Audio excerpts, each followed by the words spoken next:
케인 라토르는 황제를 지키는 근위병이었어요. 그의 주군은 악마와 계약을 맺고 광기에 휩싸였지만 케인은 끝까지 그를 지켰죠. 결국 케인은 반란군 수장이자 친구였던 헤일로 레스톤에게 패배하고 맙니다. 헤일로는 항복할 수도 있었던 마지막 순간에 왜 칼을 돌렸냐고 케인에게 소리치죠. 29해를 살아오면서 케인은 언제나 스스로 선택할 자유가 있었지만 그는 죽음이야말로 진정한 자유라고 여겼습니다. 친구 헤일로가 울면서 깨어나라고 애원하지만 소용없었고 그는 마침내 죽음 속에서 눈을 감습니다. 곧이어 케인은 망자의 영역에 도착하죠. 그곳은 텅 빈 무의 공간이었지만 케인에게는 그저 자유롭게 느껴졌습니다. 그는 친구 헤일로가 아기처럼 우는 이유를 궁금해했지만 이내 어깨를 으쓱하며 헤일로라면 혼자서도 잘 해낼 거라고 믿어 의심치 않았습니다. 케인이 마침내 주어진 자유를 만끽하며 정착하려던 찰나 그의 곁에서 밝은 빛이 나타납니다. 갑자기 케인은 낯선 환경에 놓이게 되죠. 그는 아기로 다시 태어났는데 놀랍게도 그냥 아기가 아니었습니다. 바로 헤일로의 손자로 환생한 것이죠. 심지어 카렌이라는 이름까지 얻게 되었습니다. 카렌은 헤일로가 늙고 주름진 할아버지가 되었다는 사실을 믿을 수가 없었습니다. 하지만 무엇보다도 답답한 상황은 바로 헤일로의 손자로 다시 태어났다는 점이었죠. 몇 년 후 카렌은 가정교사에게 역사 수업을 받고 있었습니다. 가정교사는 헤일로가 쓴 유명한 역사책을 읽어주었죠. 헤일로와 케인 사이에 있었던 그 사건은 무려 45년 전의 일이었습니다. 헤일로는 책에 케인이 45년 전 사악한 황제와 함께 죽음을 맞이했다고 썼습니다. 그는 주군이 잘못된 길로 빠지는 것을 막지는 못했지만 마지막까지 주군 곁을 지켰기에 흔들림 없는 충성의 상징으로 여겨질 수 있다고 기록했죠. 가정교사는 그 장을 다 읽고 나서 카렌에게 생각을 물었습니다. 카렌은 대답하기 전에 가정교사의 생각부터 말해달라고 요구했습니다. 가정교사는 헤일로 공작이 단지 친구의 명예를 회복시켜주고 싶었을 뿐이라고 언급했죠. 헤일로와 케인이 친구였다는 이야기는 모두가 아는 사실이었으니까요. 그 말을 듣는 순간 카렌은 자리에서 벌떡 일어나 정말 그렇게 생각하냐고 가정교사에게 되물었습니다. 카렌은 단호한 표정으로 선생님에게 말했습니다. 자기 생각에는 할아버지가 사실 친구에게 원한을 품고 있어서 그의 이름을 불멸의 존재로 만들려고 하는 것 같다고요. 선생님은 이 말을 듣고 충격을 받아 카렌이 무슨 말을 하는 거냐며 더 자세한 설명을 요구했습니다. 카렌은 헤일로가 친구가 사악한 황제에 맞서 반란에 동참하지 않고 오히려 자신에게 맞섰기 때문에 원망했을 거라고 말했죠. 카렌은 헤일로가 친구를 벌주기 위해 이 모든 일을 꾸미고 있다고 확신했습니다. 케인은 영웅으로 칭송받지 않고 평화로운 죽음을 원했을 뿐인데 헤일로는 정반대의 일을 하고 있다는 것이죠. 마침내 가정교사는 카렌의 말에 일리가 있을지도 모른다고 생각하기 시작했습니다. 헤일로와 케인의 결투가 너무 빨리 끝났다는 기록이 있었기 때문이죠. 실력이 비슷한 두 사람이었기에 이상한 일이었습니다. 가정교사는 케인이 친구에게 제대로 된 죽음을 선사하는 대신 스스로 죽음을 선택했을 가능성을 깨달았습니다. 그는 10살짜리 소년이 이렇게 명석한 추리를 해낸다는 사실을 믿을 수가 없었죠. 하지만 카렌의 말에 동의할 수는 없었습니다. 그랬다가는 공작이 신성모독죄로 자신을 고발하고 목을 칠 것이 뻔했으니까요. 바로 그때 카렌이 방 안에 긴장감을 풀며 그냥 장난이었다고 말했습니다. 선생님은 그제야 안도의 한숨을 내쉬었습니다. 선생님과의 수업이 끝난 후 카렌은 복도를 걸으며 자신이 헤일로의 막내 손자라고 독백했습니다. 카렌은 헤일로가 자신을 영웅으로 만들었다는 사실을 믿을 수가 없었죠. 카렌은 아버지가 신성한 존재에게 기도하고 있는 신전방에 도착했습니다. 창백한 얼굴의 아버지를 본 카렌은 다가가서 각성의식 때문에 걱정되어 기도하고 있냐고 물었습니다. 페일은 그렇다고 인정하며 코란에게 미안하다고 말했습니다. 자신은 아무런 능력도 각성하지 못했다고요. 두 명의 형과는 달리 페일은 자신의 쓸모없는 특성을 카렌에게 물려줬을까봐 두려워하며 끊임없이 기도하고 있었습니다. 그러자 카렌은 아버지의 어깨에 손을 얹고 누가 뭐라고 하든 자신에게는 최고의 아버지라고 말했습니다.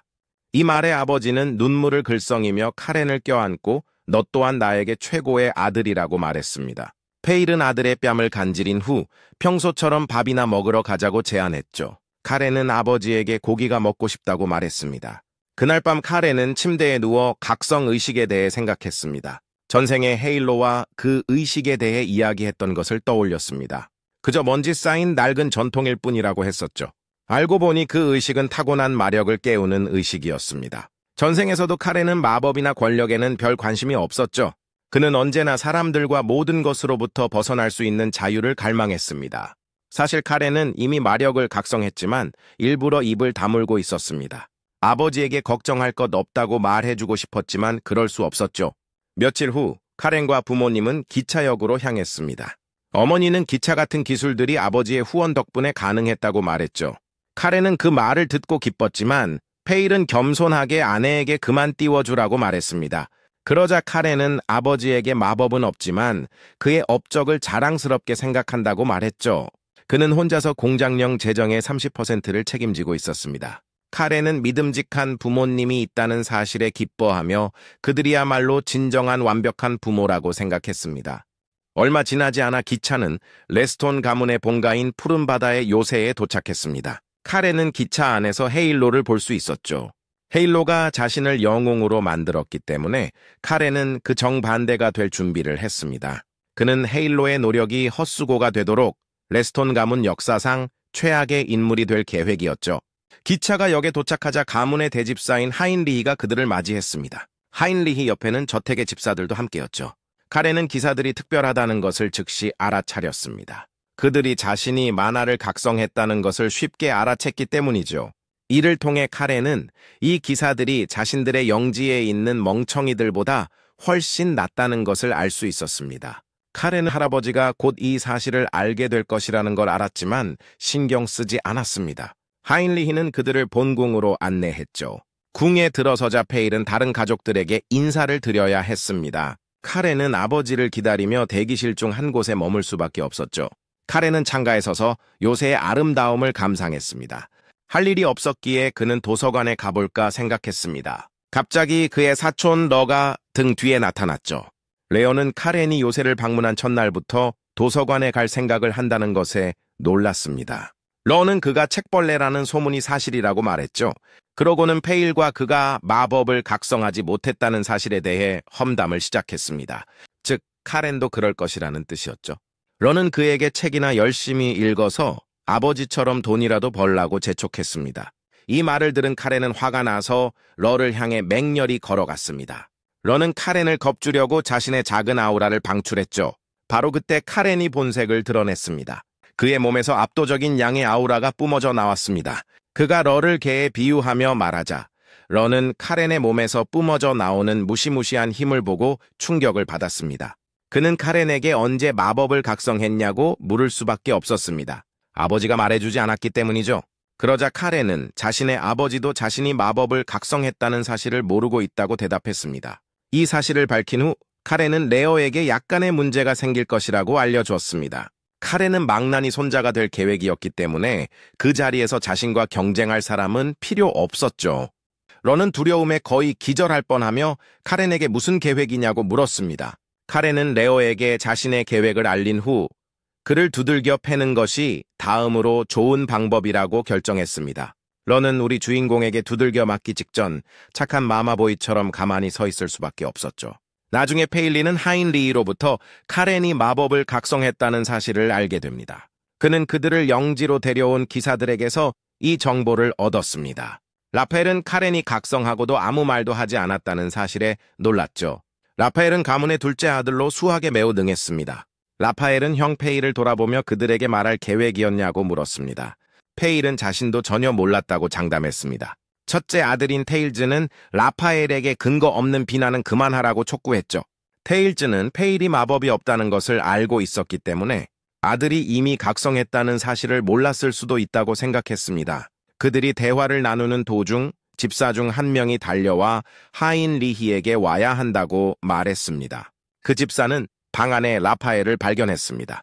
그는 라파엘에게 무슨 일이 있었는지 알렸고 라파엘은 이미 카렌을 갈기갈기 찢어버릴 준비가 된 차에 분노에 차 있었죠. 페일은 그에게 진정하라고 말했지만 라파엘은 신경 쓰지 않았습니다.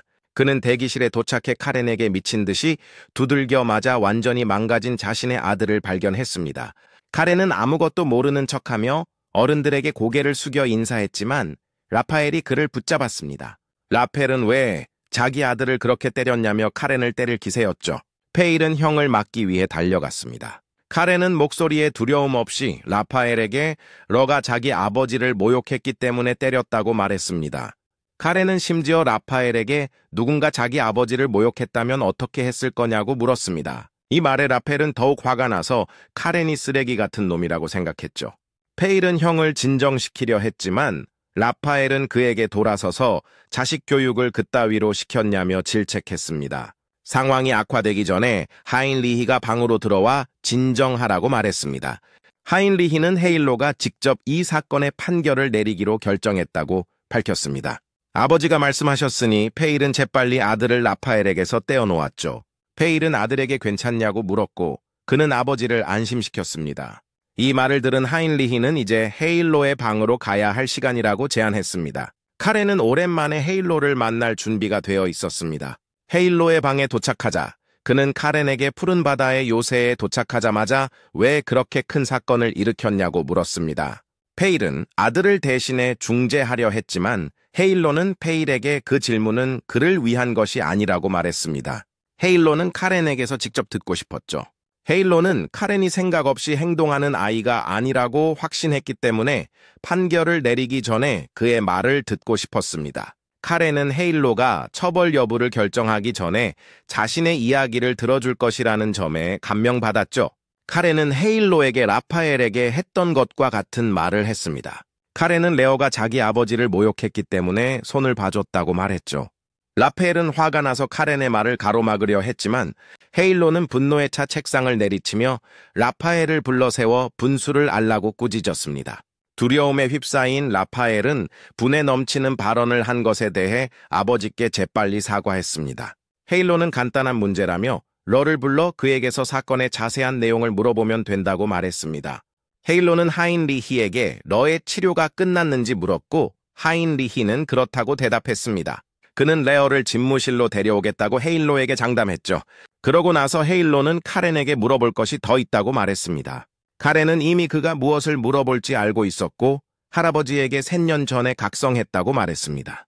페일 쫓아 카렌이 마법을 각성한 지 3년이나 지났다는 사실에 충격을 받았습니다. 헤일로는 왜 아버지에게 그 정보를 숨겼는지 물었죠. 속으로는 헤일로가 카렌이 스스로 마법을 각성했다는 사실에 감명받았습니다. 그러자 카렌은 그것이 마법인 줄 몰랐고 책을 읽고 나서야 마법이라는 것을 깨달았다고 주장했습니다. 카렌은 헤일로에게 그냥 재미로 비밀로 했을 뿐 심각한 이유는 없었다고 말했습니다. 카렌은 자기 영지의 기사들이 자신이 마법을 각성했다는 사실을 알아차리지 못할 만큼 멍청해서 비밀로 하는 것이 더 재미있었다고 언급했죠. 헤일로는 그가 방금 한 말에 더 보탤 것이 없냐고 물었고 그는 그렇다고 대답했습니다. 바로 그때 얼굴에 온통 붕대를 감은 레어가 방으로 들어왔습니다. 헤일로는 레어에게 삼촌을 모욕한 것이 사실이냐고 물었습니다. 러는 말을 더듬다가 대답했고 카렌은 재빨리 끼어들어 헤일로에게 사촌을 때린 것은 정말 미안하지만 그가 자기 아버지의 무능함에 대해 험담을 한 것은 사실이라고 말했습니다. 러조차 카렌의 입에서 나오는 말을 듣고 놀랐습니다. 그가 상황을 과장하고 있었기 때문이죠. 러는 이 사실을 반박하고 싶었지만 카렌의 무서운 얼굴을 보자 똑똑한 척하려다가는 끝장이라는 것을 깨달았습니다. 헤일로는 레어에게 다시 카렌이 한 말이 사실이냐고 물었죠. 러는 할아버지에게 사실이라고 인정할 수밖에 없었습니다. 헤일로는 다음 날이 각성의식이기 때문에 아직 판결을 내리지 않기로 결정했습니다. 그는 각성의식이 끝난 후에 처벌을 내릴 것이라고 장담했습니다. 이 말과 함께 그는 아들들과 손자들을 방에서 내보냈죠. 그날 밤 늦게 헤일로는 하인리히와 카렌에 대해 이야기했습니다. 두 사람 모두 카렌이 재밌는 아이라는 데 동의했죠. 헤일로는 카렌이 3년 전에 힘을 각성하고도 모든 사람에게 숨겼다는 사실에 감명받았습니다. 게다가 헤일로는 카렌이 페일의 영지에 배치한 기사들의 실력을 의심하고 있다고 믿었습니다. 헤일로는 그 아이가 갑자기 자신에게 아들을 방치하고 있었다고 말하고 있다고 생각했죠. 페일 하인리히는 그렇지 않다고 생각하며 헤일로에게 너무 과하게 생각하는 것이라고 말했습니다. 헤일로는 카렌이 다른 부류라는 것을 느낄 수 있었기 때문에 정확히 그렇다고 주장했습니다. 하지만 그는 카렌에게 특별한 점이 있다면 다음 날인 각성의식에서 알게 될 것이라고 자신했죠. 헤일로는 카렌이 각성의식을 무사히 마칠 수 있을지 만약 성공한다면 그 과정에서 어떤 힘을 각성하게 될지 궁금했습니다. 다음 날 밤, 카렌은 아버지와 할아버지, 그리고 가문의 원로들과 함께 숲으로 들어갔습니다. 카렌은 은퇴했지만 여전히 믿을 수 없을 정도로 숙련된 원로들의 실력을 느낄 수 있었죠. 그곳에는 테일즈와 그의 딸 러나도 있었습니다. 라파엘과 그의 망나니 아들 러도 참석했죠. 온 가족이 모인 것을 보니 카렌은 이 모든 일이 생각보다 훨씬 중요하다는 것을 깨달았습니다. 잠시 후 그들은 목적지인 맹세의 돌에 도착했습니다. 헤일로는 이제 각성의식을 시작할 시간이라고 선언했죠. 그는 참가자들에게 맹세의 돌이 연 균열을 통과하면 맹세의 돌이 구현한 세계를 발견하게 될 것이라고 말했습니다. 맹세가 보여주는 세계는 사람마다 다르다고 합니다. 헤일로는 참가자가 그 세계에서 얻은 무기를 사용하여 세계 자체를 파괴하면 의식이 끝난다고 언급했습니다. 모든 지시를 듣고 나서 카렌은 준비가 되었다고 믿었죠. 헤일로는 펜던트를 꺼내 맹세의 돌과 공명하는 간단한 주문을 외웠습니다. 이로 인해 하늘로 눈부신 빛이 뿜어져 나왔습니다. 헤일로는 카렌에게 방금 열린 균열 안으로 들어가라고 재촉하며 겁먹지 않았다면 말이죠. 페일은 아들을 걱정했지만 카렌은 괜찮을 거라고 안심시켰습니다. 하지만 카렌은 여전히 균열 너머에서 발견한 무기를 사용하여 세계를 파괴해야 한다는 점에 대해 특별히 신경 쓰고 있었습니다. 그는 파괴하는 것을 즐기기 때문에 그렇게 하는 것이 매우 쉬울 것이라고 믿었습니다. 그가 균열 속으로 완전히 사라지려던 찰나 할아버지가 두려움을 극복하라고 말하는 소리를 들었습니다. 카렌은 균열로 들어가 곧 익숙한 장소에 도착했습니다. 이곳은 그가 주군인 사악한 황제를 지키기 위해 싸웠던 궁전이었죠. 부하들의 시체가 사방에 널려 있었고 카렌은 왜 균열이 이것을 보여주는지 궁금해했습니다. 카렌은 균열이 무고한 동료들의 죽음에 대해 죄책감을 느끼게 하려는 것이라고 추측했습니다. 카렌은 왕좌로 이어지는 봉웅의 계단을 계속 따라 올라갔습니다. 갑자기 그의 세계는 잔인하고 황량하다는 목소리가 들려왔죠. 그 목소리는 그를 푸른 늑대의 아이라고 불렀습니다. 언약의 때가 왔으며 그의 조상과 맺은 약속을 이행하겠다고 그 목소리는 약속했습니다. 카렌은 자신이 듣고 있는 목소리가 악마의 목소리인지 추측해보려 했습니다. 그러자 그 목소리는 그의 혈관에 흐르는 피는 하찮은 악마에게 침범당할 수 없다고 말했죠. 그 목소리는 그에게 두려움을 극복하고 왕좌에 오르라고 재촉했습니다. 카렌은 마침내 왕좌의 방에 도착했고 왕좌에 무언가 앉아있는 것을 발견했습니다. 이것은 황제가 악마와 거래를 해야 할 정도로 지키고 싶어 했던 왕좌였습니다. 카렌은 자신과 동료들이 그 때문에 죽어야 했다는 사실에 죄책감을 느꼈죠. 그가 왕좌에 다다르자 목소리는 푸른 일족을 대신하여 그를 환영했습니다. 바로 그때 카렌은 왕좌에 있는 검을 발견했고 목소리는 이것이 그의 무기라고 말했습니다. 카렌은 이것이 황제에게서 받은 사랑하는 검이라는 사실에 충격을 받았습니다. 그 검은 마검 폐허로 알려져 있었죠. 목소리는 카렌에게 검의 만화를 주입하라고 재촉했습니다. 카렌은 사용자의 영혼을 먹는 마검이었기 때문에 이 일을 하기가 두려웠습니다. 목소리는 검에 깃들어 있던 사악한 생각들이 헤일로에 의해 쫓겨났다고 카렌을 안심시켰습니다. 목소리는 카렌이 보고 있는 것은 단지 악마가 놓아둔 왜곡된 형태일 뿐이라고 주장했습니다. 목소리는 카렌에게 검을 잡고 깨우라고 재촉했습니다. 오직 그만이 할 수 있기 때문이죠. 카렌은 정말 검을 만져도 괜찮은지 궁금했습니다. 그는 황제의 명령에 복종하여 수많은 생명을 앗아갔던 과거의 자신으로 돌아갈까봐 두려웠습니다. 바로 그때 그는 헤일로가 두려움을 극복하라고 했던 말을 기억해냈습니다. 그는 마침내 각성의식의 목적이 단지 무기를 얻는 것뿐만 아니라 푸른 투명함을 각성한 가문의 후계자가 두려움의 근원을 극복하는 것이라는 것을 깨달았습니다. 이런 상황이었기에 카렌은 검을 잡았습니다. 검이 그와 공명하기 시작하자 그의 눈이 즉시 빛났습니다. 갑자기 카렌은 투명함의 영역에 들어섰죠. 검은 형태를 바꾸기 시작했고 그 위에 있던 붉은 기운이 사라졌습니다. 목소리는 카렌에게 왜 검이 그런 형태로 그를 만났는지 모르겠지만 그 검은 원래 그의 시조인 레일의 검이라고 말했습니다. 목소리는 카렌에게 할아버지가 가져간 검 또한 시조의 검이었지만 할아버지와는 다르다고 알려주었습니다. 이 검이 역사에 기록되지 않은 이유는 가문이 보통 휘두르는 힘과는 전혀 다른 힘을 가지고 있었기 때문이죠. 카렌은 검을 잡았고 검에서 나온 만화가 그의 몸으로 새우며들어 엄청난 고통을 일으켰습니다. 하지만 목소리는 마나가 그의 몸을 흐르는 동안 고통을 견디라고 재촉했습니다. 카렌은 놀라운 느낌 때문에 몸으로 흘러 들어오는 마나, 에너지가 더욱 강해졌다는 것을 깨닫고 미소를 지었습니다. 카렌은 푸른 마나가 엄청나다는 것을 알게 되었죠. 카렌은 목소리에게 검의 진짜 이름이 무엇인지 물었습니다. 목소리는 수많은 악마를 참수하고 그들의 힘을 삼켜버린 검에 대해 이야기하며 검을 응시했습니다. 목소리는 계속해서 그 검이 악마들조차 두려워했던 검이었기 때문에 그 존재가 기억에서 지워졌다고 언급하며 칭찬을 이어갔습니다. 그것은 어둡지만 순수한 곳인 북쪽의 깊은 바다에서 태어난 검입니다. 목소리는 마침내 검의 이름을 밝혔는데 그것은 처형검 단두대였습니다. 카렌은 검의 모습과 그것이 지닌 힘에 감탄했습니다.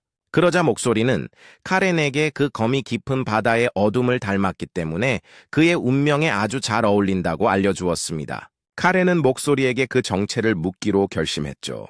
그는 그 목소리가 가문의 수호령인 푸른 일족의 일원이라고 추측했습니다. 하지만 목소리는 카렌에게 아직 자신의 진짜 이름을 알 힘이 없다고 말했습니다. 그러고 나서 목소리는 카렌이 언젠가 바다를 지배할 힘을 얻게 되면 북해에서 자신을 찾을 수 있을 것이라고 언급했죠.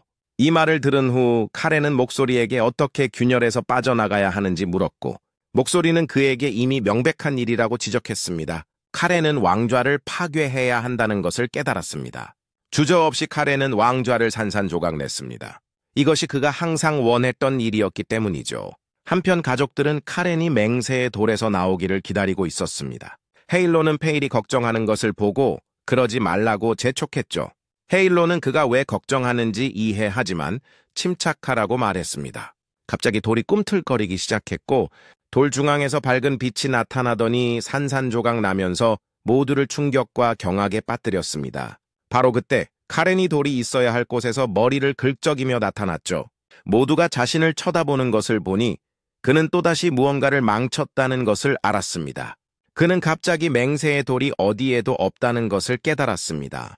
페일은 아들의 각성 의식 때문에 맹세의 돌이 산산조각 났다는 사실을 믿을 수 없어 두려움에 머리를 감쌌죠. 카렌은 할아버지의 시선을 돌에서 손에 든 무기로 돌리며 아무렇지 않은 척했습니다. 헤일로는 그 무기를 자세히 보고 그것이 그들의 조상에게 속했던 단두대라는 것을 깨달았습니다. 이것은 가문의 역사에서도 지워져 가문의 수장과 원로들에게 구전으로만 전해 내려오던 검이었습니다. 헤일로는 왜 갑자기 이 검이 나타났는지 궁금했죠. 그는 언약의 때가 다가오고 있는 것은 아닌지 궁금해했습니다. 그는 카렌이 검을 아주 잘 들고 있는 것을 보고 그가 두려워하지 않는지 궁금했습니다. 카렌은 그저 두렵지 않다고 대답했습니다. 헤일로는 오래전 푸른 용과의 언약을 이행하여 세상 끝에서 넘어오는 악마들을 섬멸하지 못했던 그들의 조상들이 언약의 증표로 맹세의 돌을 남겨 미래를 기약했다고 밝혔습니다. 그들은 언젠가 그 언약을 실행할 자가 나타나기를 참을성 있게 기다리고 있었죠. 카렌이 신비로운 검을 들고 나타났으니 헤일로는 그가 바로 그 언약을 실행할 자가 아닐까 생각했습니다. 헤일로는 손을 들어 페일의 아들 카렌이 푸른 바다, 요새의 정당한 일원임을 선언했죠. 그는 카렌이 단두대에 의해 선택된 직계 후손이며 영해류를 계승할 자격이 있다고 덧붙였습니다. 라파엘은 자기 아들을 때린 그 녀석이 영해류를 전수받게 되었다는 사실을 믿을 수가 없었습니다. 페일은 그저 아들에게 달려가 다친 곳은 없는지 물었지만 그는 아버지를 안심시켰죠. 테일즈조차 갑작스러운 사건의 전개에 놀랐습니다. 그는 자신들의 역사에 나오는 모든 무기를 안다고 생각했지만 단두대에 대해서는 한 번도 들어본 적이 없었기 때문이죠. 게다가 검을 보기만 해도 등골이 오싹해졌습니다. 모든 것이 정리되자 헤일로는 가족들에게 이제 떠날 시간이라고 말했습니다. 헤일로가 돌아서서 떠나려 할 때 라파엘은 테일즈를 다시 불러 불평했습니다. 그는 테일즈에게 그 검에 대해 들어본 적이 있냐고 물었지만 그는 없다고 말했죠. 라파엘은 분명히 화가 나서 모든 것을 파괴할 준비가 되어 있었지만 테일즈는 그를 진정시키며 지금은 우리끼리 싸울 때가 아니라고 말했습니다. 잠시 후 페일과 그의 아내는 영지로 돌아갈 준비를 했지만 카렌은 역에서 훈련 때문에 남아야 했습니다.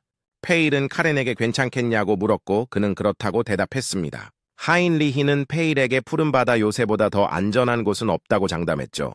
페일은 이에 동의했지만 하인리히에게 외부의 적이 아니라 내부의 위협이 걱정된다고 말했습니다. 동시에 그는 아버지가 계시니 형제들이 경솔하게 행동하지 않을 것이라는 사실에 위안을 얻으려고 했습니다. 그러자 하인리히는 페일에게 카렌의 영해류 계승을 담당할 사람으로 사비나가 배정되었다고 말했습니다. 카렌은 고모가 이 일을 책임지게 되었다는 말을 듣고 안도의 한숨을 내쉬었죠. 사비나 레스티는 헤일로의 여동생으로 헤일로만큼이나 실력 있는 명수로 알려져 있습니다. 한때 그녀는 백랑이라고도 불렸습니다. 페일은 카렌에게 사비나가 항상 그를 좋아했으니 고모에게 무례하게 굴지 말라고 당부했습니다. 카렌은 아버지에게 최선을 다하겠다고 장담했죠. 그러자 하인리히는 헤일로가 푸른바다 요새에 그를 위한 거처를 마련할 계획을 세우고 있으며 이는 그가 원할 때 언제든지 방문할 수 있다는 뜻이라고 언급했습니다. 페일은 이 말을 듣고 눈물을 글썽겼습니다. 마침내 가족으로서의 대우를 받게 된 것이죠. 페일은 하인리히의 도움에 감사하며 이제 걱정 없이 떠날 수 있다고 말했습니다. 페일은 아들의 머리를 쓰다듬으며 필요한 것이 있으면 주저하지 말고 연락하라고 말했습니다. 이 말과 함께 페일과 그의 아내는 떠났습니다. 나중에 하인리히는 카렌을 사비나가 기다리고 있는 곳으로 안내했습니다. 카렌은 고모 할머니를 빨리 뵙고 싶다고 말했습니다. 그러자 하인리히는 사비나가 할머니라고 불리는 것을 싫어하니 그렇게 부르지 말라고 조언했죠. 카렌은 그 조언을 마음에 새겼지만 늙은 여자가 할머니라고 불리는 것이 뭐가 문제인지 궁금했습니다. 그들은 곧 푸른바다 요새의 수련실에 도착했는데 그곳은 가문의 직계 후손들만 이용할 수 있었습니다. 하인리히는 카렌에게 사비나가 안에서 기다리고 있다고 알려주었습니다. 그는 너도 수련실 안에서 기다리고 있다고 덧붙였죠. 카렌은 사촌이 수련실에 있다는 것을 알게 되자 그에게 얼마나 큰 고통을 안겨줄지 벌써부터 생각했습니다. 하인리히는 라파엘이 아들의 스승으로 사비나를 특별히 요청했다고 말했습니다. 카렌은 사촌을 만날 생각에 신이 나서 수련실로 달려갔습니다. 하인리히는 오랜만에 집안이 활기를 띨 것 같다고 생각했죠. 문에 다다르자마자 카렌은 안에서 엄청난 마력이 느껴지는 것을 감지할 수 있었습니다. 바로 그때 집안에서 왜 들어오지 않느냐는 사비나의 목소리가 들려왔습니다. 카렌은 조심스럽게 문을 열고 인사를 건넸습니다. 카렌은 사비나를 보고 충격을 받았고 그 충격은 얼굴에 고스란히 드러났죠. 사비나조차 이것을 보고 카렌이 기대했던 모습이 아닌 아름답고 멋진 젊은 여성의 모습이었기 때문에 충격받았다는 것을 알았습니다. 카렌은 사비나가 마력으로 몸을 재구성한 것은 아닌지 궁금해했습니다. 그는 이것이 여덟성 기사의 경지라는 것을 알아차렸습니다. 사비나는 카렌에게 멍하니 램프처럼 쳐다보지 말고 정신 차리라고 말했습니다. 그녀는 카렌에게 다리를 꼬고 앉으라고 재촉했죠. 그녀는 카렌에게 러 옆에 앉으라고 말했고 러는 사촌이 자신에게 다가오는 것을 보자마자 이미 떨고 있었습니다. 카렌은 레어에게 아주 가까이 다가가서 서로 볼 가능성이 방금 높아졌다고 말하며 상황을 더욱 악화시켰습니다. 카렌이 자리를 잡자 사비나는 놀라움을 드러냈습니다. 그녀가 백랑이라는 것을 알고 있었다는 사실에 말이죠. 카렌은 공부하는 것을 좋아해서 역사에서 많은 것을 배우게 되었다고 언급했습니다. 사비나는 헤일로가 카렌이 재미있는 아이라고 말했을 때 농담이 아니었다는 것을 깨달았죠. 카렌은 즉시 관심을 보이며 사빈에게 할아버지가 자신에 대해 뭐라고 했는지 물었습니다. 알고 보니 헤일로는 사비나에게 카렌이 재미있는 아이라서 그녀가 그를 좋아하게 될 것이라고 말했습니다. 헤일로는 또한 카렌이 언젠가 바다를 다스리기 위해 광활한 바다를 항해해야 하는 아이이며 이를 위해 헤일로는 사비나가 카렌의 등대가 되어주기를 원한다고 덧붙였습니다. 카렌을 한 번 본 것만으로도 사비나는 오빠의 말에 동의하며 카렌이 엄청난 재능을 가지고 있다고 생각했죠. 그녀는 그의 재능이 끝이 없고 광대하다고 믿었습니다. 그녀는 그것을 탁 트인 바다에 비유했습니다. 사비나는 카렌이 거칠고 길들여지지 않은 파도와 같지만 언젠가 큰 바다를 다스릴 잠재력을 가지고 있다고 믿었죠. 사비나는 카렌에게 세상의 이치를 가르치며 즐거운 시간을 보낼 생각에 벌써부터 기대가 되었습니다. 사비나는 다리를 꼬고 앉는 자세가 많아 훈련의 가장 기본적인 기초라고 소년들에게 말하며 수업을 시작했습니다. 그녀는 서서도 만화 훈련을 할 수 있지만 먼저 입문 단계를 통과해야 한다고 장담했습니다. 사비나는 그들 앞에서 만화를 방출하며 무슨 말인지 보여주었죠. 러는 압도적인 기운에 눈을 가렸지만 카렌은 사비나를 쳐다보며 푸른 만화의 놀라운 형태를 목격했습니다. 사비나는 해상 지배 기술이 바다를 다스리기 위해 사용하는 방법이라고 밝혔습니다. 사비나는 푸른 만화를 사용하여 실제로 몸 안에 바다를 만들고 운영할 수 있다고 말했죠. 운영하는 바다가 많아질수록 그들은 더 강해집니다. 마침내 8개의 바다를 운영할 수 있는 힘을 얻게 되면 8성 수준에 도달합니다. 하지만 8개의 바다를 하나의 단위로 함께 운영할 수 있는 단계는 9성 수준이라고 불립니다. 대륙에는 9성 수준이 3명뿐이며 제국에서는 오직 한 사람만이 그 수준에 도달했는데 바로 헤일로입니다. 이 말을 들은 카렌은 이번 생에서는 헤일로를 뛰어넘겠다는 결심이 온몸에 불타올랐습니다.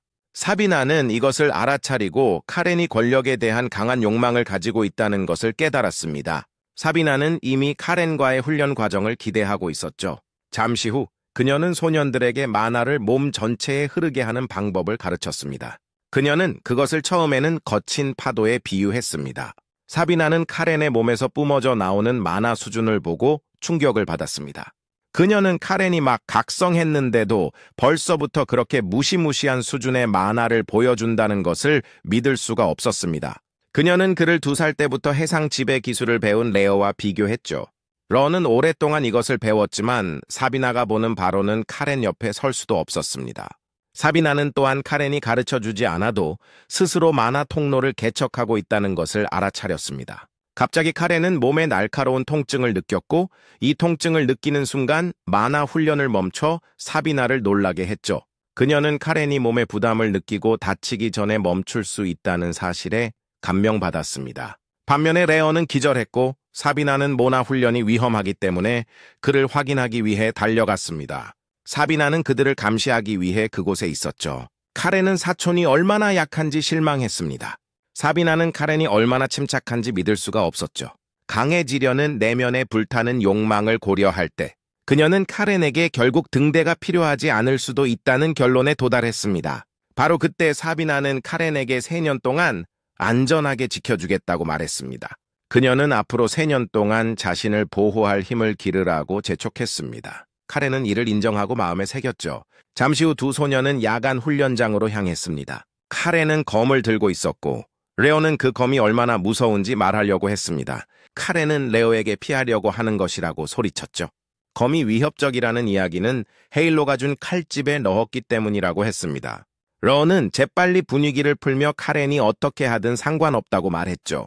그들은 해랑 기사단장 자리스를 만났고 그는 2 귀족 소년에게 앞으로 그들의 훈련을 책임질 것이라고 알려주었습니다. 소개가 끝난 후 카렌은 제라스가 8성 수준이라는 것을 쉽게 알아차렸습니다. 제라스는 소년들에게 그들이 푸른 늑대로 알려진 해랑, 기사단에게 인정받을 때까지 공작의 손자로 부르지 않을 것이라고 말했습니다. 카렌은 제리스에게 미소를 지으며 어차피 익숙하지 않은 칭호라 신경 쓰지 않는다고 장담했죠. 게다가 실력으로 푸른 늑대의 존경을 얻는 것이 전통이라는 것도 알고 있었습니다.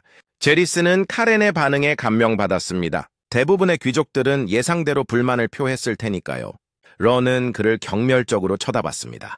자이러스는 마침내 제대로 된 머리를 가진 후계자가 도착했다고 믿었지만 카렌의 결심을 자세히 살펴보니 더 나쁜 것이 집에 나타났다는 것을 깨달았습니다. 자라는 카렌을 러보다 더 큰 악당으로 보았죠. 3년 후 사비나와 자라는 헤일로의 방에서 회의를 가졌습니다.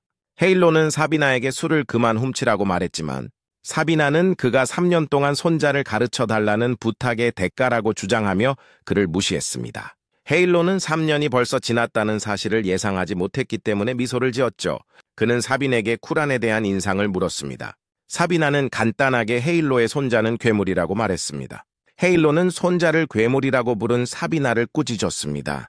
그는 자라스에게도 개인적인 의견을 물었죠. 놀랍게도 자라는 사비나와 같은 의견을 가지고 있었습니다. 제라는 카렌이 신체 능력, 타고난 재능, 훈련에 대한 태도와 의지를 포함한 모든 면에서 뛰어나다고 말했습니다.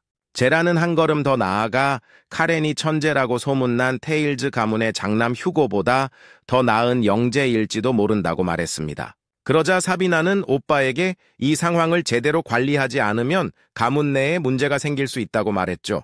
그녀는 카렌이 분명히 계승순위에 영향을 미칠 것이며 이는 헤일로의 아들들 사이에 균열을 일으킬 수 있다고 지적했습니다. 사비나는 라파엘과 탈리에스가 카렌에게 위협이 될 수 있다고 믿었습니다. 사비나는 헤일로가 당분간은 통제할 수 있겠지만 카렌의 재능이 제국 전체에 알려지는 순간 문제가 될 것이라고 말했죠. 헤일로도 사비나가 하는 말을 모두 이해했지만 그는 냉정한 척했습니다. 사비나는 헤일로에게 맹세의 돌이 파괴되었으니 이제 가문이 끝났다고 생각하냐고 물었습니다. 북해 너머에서 넘어오는 마수들의 수가 크게 증가했다고 합니다. 헤일로는 사빈에게 돌을 깬 자가 새로운 돌을 세울 것이라고 장담했습니다. 이것이 그들의 시조가 예전에 돌을 세운 방법이었죠. 사비나는 이 말을 듣고 놀랐습니다. 처음 듣는 이야기였기 때문이죠. 그녀는 오빠에게 그것이 가문의 수장에게만 전해 내려오는 예언이냐고 물었고 헤일로는 그렇다고 대답했습니다. 그는 그녀에게 언약의 때가 임박했다고 말했죠. 이 말을 들은 사비나는 카렌에게 무거운 짐이 지워질 것이라는 것을 알았습니다. 그녀는 헤일로에게 언제 카렌에게 말할 계획이냐고 물었고 그는 때가 되면 말하겠다고 했습니다. 나중에 페일은 아들에게서 안부를 묻는 편지를 받았습니다. 카렌은 아버지에게 훈련에 대해 이야기하며 가지고 있는 돈이 다 떨어져서 새로운 용돈이 필요하다고 말했죠.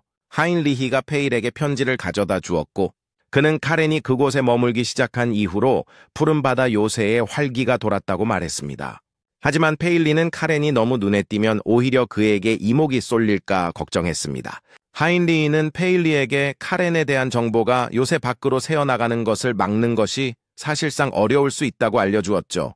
이때 페일은 카렌이 곧 임무를 수행하러 갈지도 모른다는 것을 깨달았습니다. 페일은 자신의 두려움을 언급했죠.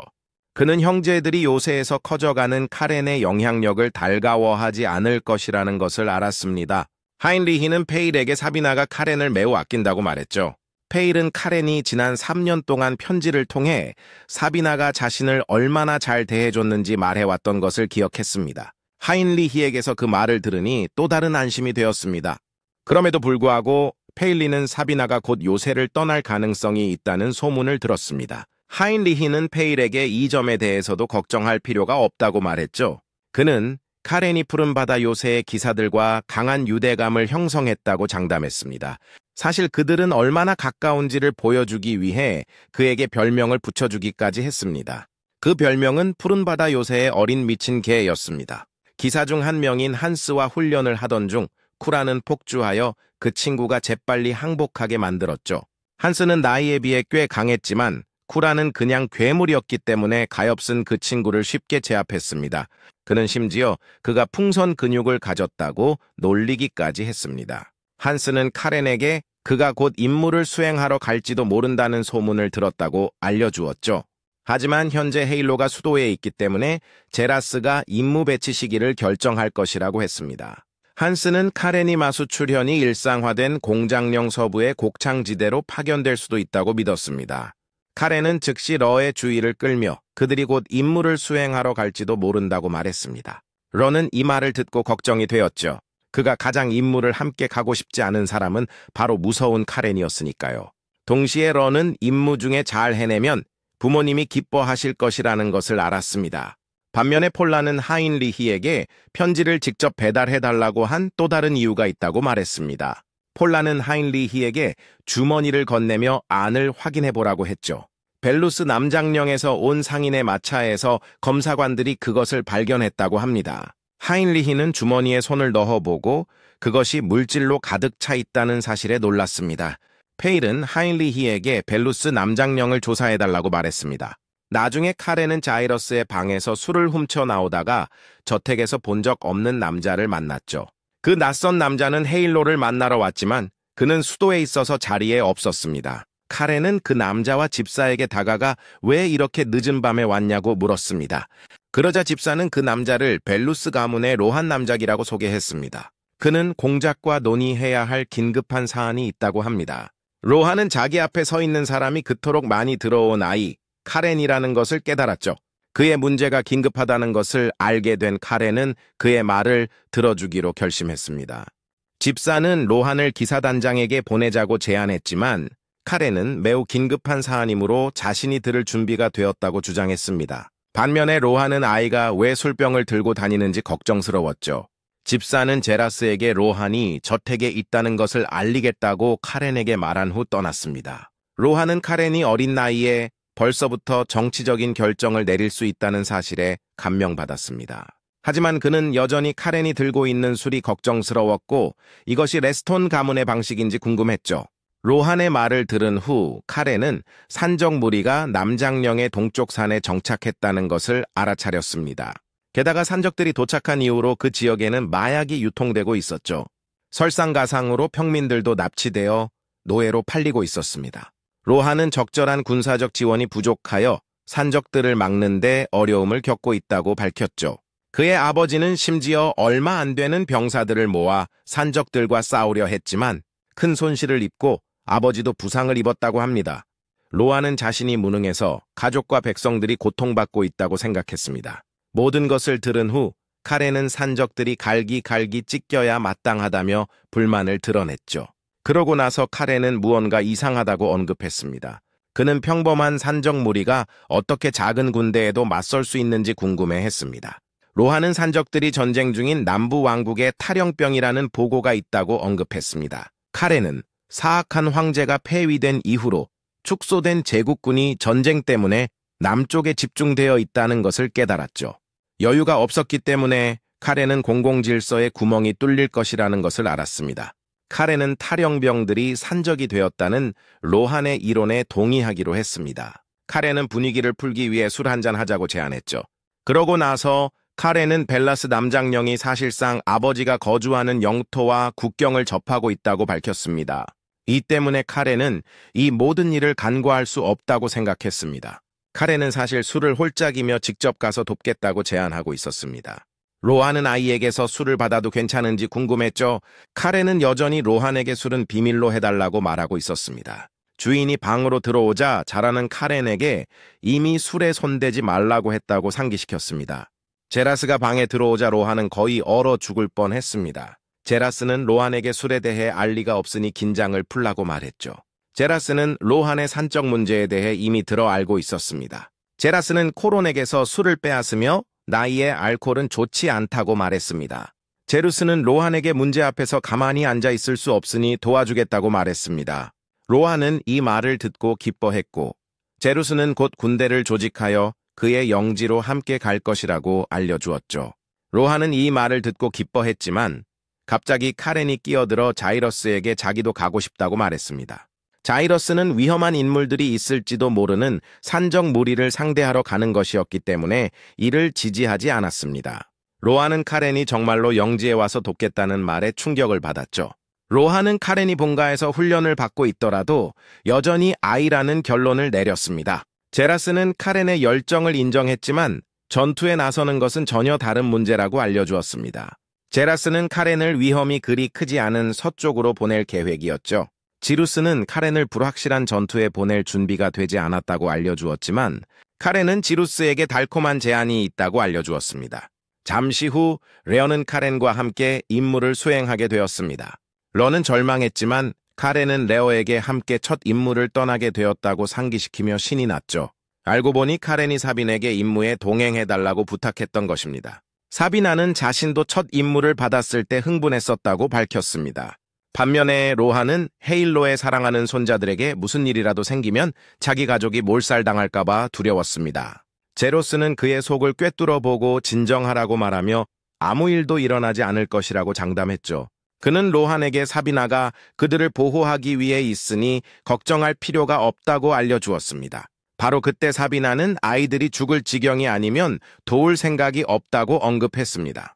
이 말은 로한을 방금 벗어난 또 다른 공포의 파도 속으로 즉시 밀어넣었습니다. 자라는 사빈에게 마음을 바꾸라고 설득하려 했지만 사비나는 왜 아이들과 함께 보이면 안 되는지 이유를 언급했죠.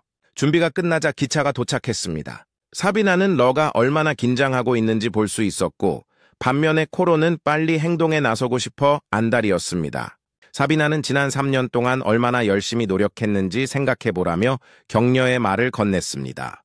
사비나는 그가 마침내 푸른 늑대의 일원으로 자랑스럽게 인정받을 기회를 얻게 되었다고 알려주었죠. 평소처럼 카렌은 형을 비꼬며 그는 항상 누군가 밀어주기 전에는 움직이지 않느냐고 물었습니다. 기체 오르자러는 자신을 증명해야 할 순간이 생각보다 빨리 왔다는 것을 깨달았습니다. 기차 안에서 사비나는 소년들에게 자신이 모습을 드러낼 수 없는 이유는 산적들이 자신이 그 지역에 있다는 것을 알아채는 순간 모두 도망칠 것이기 때문이라고 말했죠. 그들 중 누구도 이런 일이 일어나기를 원하지 않았기 때문에 그녀는 자신이 뒤에 머물 것을 제안했습니다. 하지만 로하는 레오와 코론에게 임무를 맡기는 것이 걱정스러웠습니다. 그는 심지어 코론이 첫 임무임에도 불구하고 전혀 두려워하는 기색을 보이지 않는다는 것을 알아차렸죠. 반면에 런은 얼굴에 걱정이 가득했습니다. 런은 어머니가 몇 년 전에 자신을 때린 카렌과 어울린다고 꾸짖었던 때를 기억했습니다. 러의 어머니는 카렌이 친구가 아니라 라이벌이라고 알려주었습니다. 하지만 레오는 어머니에게 카렌은 자신의 라이벌이 아니라고 주장했죠. 그는 천재로 여겨지는 다른 사촌 휴고도 14살이 되어서야 셋성에 도달했다고 언급했습니다. 런은 자신이 15살에 셋성에 도달한 것에 비해 카렌은 13살에 넷성에 도달했다고 밝혔습니다. 런은 어머니에게 카렌이 자신의 목표이지 라이벌이 아니라고 말했습니다. 어머니는 그가 열등감에 시달리고 있다고 생각했지만 그는 그렇지 않다고 말했죠. 런은 카렌의 존재를 더 나은 사람이 되기 위한 원동력으로 여겼습니다. 런은 사비나가 그를 부를 때까지 이 기억에 완전히 사로잡혀 있었습니다. 사비나는 그의 첫 임무이고 긴장하고 있다는 것을 이해했죠. 하지만 그녀는 러가 적을 베어버릴 능력이 있는지 알고 싶었습니다. 만약 그렇게 된다면 사비나는 레오에게 코론은 해야 할 일을 주저하지 않는 아이라고 알려주었죠. 그녀는 레오에게 지난 3년 동안 얼마나 열심히 노력했는지 알고 있으니 자신을 의심하지 말라고 재촉했습니다. 결국 그를 훈련시킨 것은 그녀였으니까요.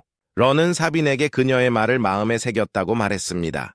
곧 기차가 20분 후에 벨루스 남작의 영지에 도착할 것이라는 안내 방송이 나왔습니다. 사비나는 자리에서 일어나 소년들에게 임무 수행 중에는 자신을 스승님으로 부르라고 말했고 자신도 그들을 제자로 부를 것이라고 했습니다. 사비나는 창가로 걸어가 로한을 놀라게 했죠. 그는 그녀에게 어디 가냐고 물었고 그녀는 남장역역에 도착하기 전에 기차에서 내려야 한다고 밝혔습니다. 그녀의 도착에 대한 소문이 퍼지는 것을 피하기 위해서였죠. 그들은 그 여자가 움직이는 기차에서 뛰어내리려는 것을 보고 충격을 받았습니다. 로한은 걱정했지만 사비나는 조카 손자들이 지켜보고 있으니 아무도 그에게 책임을 묻지 않을 것이라고 장담했죠. 이 말을 한 후 사비나는 기차에서 뛰어내려 지형 속으로 사라졌습니다. 로한은 이것을 보고 충격을 받아 레스톤 가문 전체가 무서운 사람들인지 궁금해하기 시작했습니다. 잠시 후 그들은 남작의 집에 도착했고 방에 있는 부상당한 남작을 방문했습니다. 그는 앉아있는 채로 소년들을 맞이한 것에 대해 사과하며 몸이 말을 듣지 않는다고 알려주었죠. 카렌은 그 남자에게 스트레스 받을 필요가 없다고 말했습니다. 그는 그의 부상에 대해 물었고 대화 과정에서 위험한 고비는 넘겼다고 들었다고 밝혔습니다. 카렌은 남작에게 편하게 부르라고 말했습니다. 그 남자는 카렌이 4번째 성에 도달했다는 사실에 감명받았습니다. 이것이 임무를 수행하기 위한 최소 요구 조건이었기 때문이죠. 카렌은 이를 확인했지만 레어가 아직 셋성에 머물러 있다는 점을 언급하며 그를 깎아내리기로 했습니다. 러조차 카렌이 아무도 묻지도 않았는데 그 이야기를 꺼냈다는 사실을 믿을 수가 없었습니다. 그들이 본가 출신이었기 때문이죠. 남작은 그들에게 위험한 임무를 맡기기가 두렵다고 언급했습니다. 그러자 카렌은 그 남자에게 실패할 수 없다고 말했습니다. 이것은 가문의 이름에 불면계를 가져올 것이기 때문이죠. 카렌은 러를 돌아보며 그를 지지해달라고 했습니다. 러는 처음에 멍하니 있다가 남작에게 걱정할 필요가 없다고 장담했죠. 남작이 기침을 시작하자 카렌은 그 남자가 휴식이 필요한 것 같으니 떠나자고 제안했습니다. 남작은 안내인이 준비되어 있으니 그를 따라가기만 하면 된다고 밝혔습니다. 잠시 후 그들은 그들에게 주어진 안내인을 따라 눈 덮인 숲을 걷고 있는 모습이 보였습니다. 런은 곧 카렌의 주의를 끌며 자신을 괴롭히는 것에 대해 말했죠. 그는 안내인이 산적들과 한패일 가능성이 있으므로 그를 믿을 수 없다고 생각했습니다. 카렌은 이 말을 듣고 감명받아 러가 처음으로 머리를 쓴 것을 칭찬했습니다. 그러고 나서 카렌은 러의 말에 동의하며 안내인이 스파이라는 것이 맞다고 말했죠. 레어는 카렌이 그렇게 빨리 동의하는 것에 놀라 상황에 대해 더 자세한 설명을 요구했습니다. 알고 보니 카렌은 그들이 처음 역에 도착했을 때 로한과 이야기를 나눴던 것입니다. 그 대화 중에 로한은 내부의 배신자를 이용할 계획이라고 밝혔습니다. 카렌은 그들이 사용할 계획인 이 훌륭한 방법에 감명받았죠. 모든 것을 들은 후 런은 카렌에게 왜 처음부터 말하지 않았냐고 물었습니다. 카렌은 레어가 하루 종일 긴장하고 있어서 아무 말도 하지 않기로 했다고 말했습니다. 카렌은 배신자가 자신의 거짓말에 등을 돌리는 것을 볼 기회에 흥분했습니다. 알고 보니 로하는 그가 배신자라는 것을 알고 있었지만 일부러 그를 이용하도록 내버려 두었습니다. 이것 또한 그의 뛰어난 점이었죠. 모든 것을 더욱 현실적으로 보이게 하기 위해서였습니다. 카렌과 러가 미끼 역할을 하고 있었죠. 산적들은 귀족을 손에 넣게 되어 기뻐할 것입니다. 그들은 몸값으로 높은 가격을 받을 것이기 때문이죠. 카렌은 레어에게 산적들이 있는 곳에 거의 다다랐으니 준비하라고 말했습니다. 예상대로 그들은 산적들이 기다리고 있는 곳에 도착했죠. 거래인은 미소를 지으며 돈을 받았지만 그가 모르는 사이에 그는 단지 졸에 불과했습니다. 하지만 카렌은 산적들이 아버지의 영토에 마약을 퍼뜨리고 있다는 사실에 이미 화가 나 있었기 때문에 무기를 꺼내는데 시간을 낭비하지 않았습니다. 한편 집에서는 로한이 아버지에게 카렌과 러가 임무를 성공적으로 마칠 수 있을지 물었습니다. 그의 아버지는 두 소년이 그 지역으로 파견된 데에는 이유가 있었을 것이라고 언급했죠. 그는 그들이 자신의 능력에 자신감이 있었을 것이라고 알았습니다. 게다가 그 남자는 카렌이 젊었을 때의 헤일로를 떠올리게 한다고 말했습니다. 그는 카렌의 자신감 있는 태도와 느긋한 태도가 모두 젊은 시절 헤일로가 가졌던 특징이라고 말했습니다. 노인은 로한에게 걱정할 필요가 없다고 장담했죠. 숲으로 돌아와 카렌은 대부분의 산적들을 혼자서 베어버렸습니다. 그의 동생조차 눈앞에서 벌어지는 괴물의 모습을 믿을 수가 없었죠. 카렌은 그들의 몸을 버터처럼 베어버리면서도 전혀 동정심을 보이지 않았습니다. 산적 중 한 명이 부대장에게 기지로 돌아가 지원군을 요청하는 것이 좋겠다고 말했죠. 하지만 부대장은 자만심에 차 있었습니다. 그는 아이에게 지고 싶지 않았기 때문에 자신이 어떤 사람인지 보여주겠다며 위협하며 카렌을 향해 달려갔습니다. 카렌은 그 남자가 자신에게 달려오는 동안에도 동요하지 않았습니다.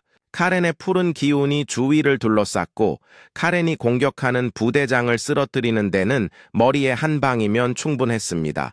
런은 자신이 칼을 뽑았다는 사실조차 깨닫지 못했다는 것을 알고 충격을 받았죠. 카렌은 한 명만 남기고 모든 산적을 쓰러뜨렸습니다.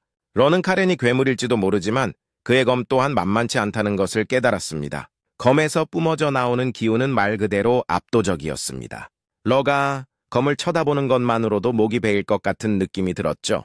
살아남은 마지막 산적은 동료들과 함께 저승으로 가기 싫어 재빨리 손을 들었습니다. 카렌은 그의 이름이 무엇인지 물었고 그는 우르하라고 밝혔습니다. 카렌은 그에게 밧줄이 있냐고 물었고 그는 그렇다고 대답했습니다. 잠시 후 카렌과 런은 함께 묶여있는 모습이 보였습니다. 레어는 카렌이 우르하에게 그들을 묶게 하고 무기까지 들게 했다는 사실을 믿을 수가 없었죠. 카렌은 레어에게 기지를 찾기 위해 미끼 역할을 해야 하며 이를 위해 매우 설득력 있게 보여야 한다고 말했습니다. 카렌은 레어에게 묶인 상태로 무기를 들고 있는 것은 정말 우스꽝스러워 보일 것이라고 지적했습니다. 카렌은 우르하가 그들을 잡았다는 것을 더 설득력 있게 만들 것이라고 믿었죠. 그는 또한 우르하가 무기를 들고 있어야 한다고 덧붙였습니다. 그는 아무도 그가 그들을 잡았을 것이라고 믿지 않을 약한 놈이었기 때문이죠. 우르하는 그들의 말을 들었지만 자신의 목숨이 여전히 소중했기 때문에 할 수 있는 일은 아무것도 없었습니다. 카렌은 기지에 도착하기 전에 우르하에게서 더 많은 정보를 얻는 것이 이로울 것이라고 결정했죠. 카렌은 그들이 탈영병인지 물었고 그는 그렇다고 대답했습니다. 우르하는 그들이 테이즈 왕국의 제3보병사단 제1대대 9번째 연대 출신이라고 밝혔습니다. 러가 그에게 질문하려던 찰나 카렌이 끼어들어 우르하에게 그들의 그룹이 얼마나 큰지 물었습니다.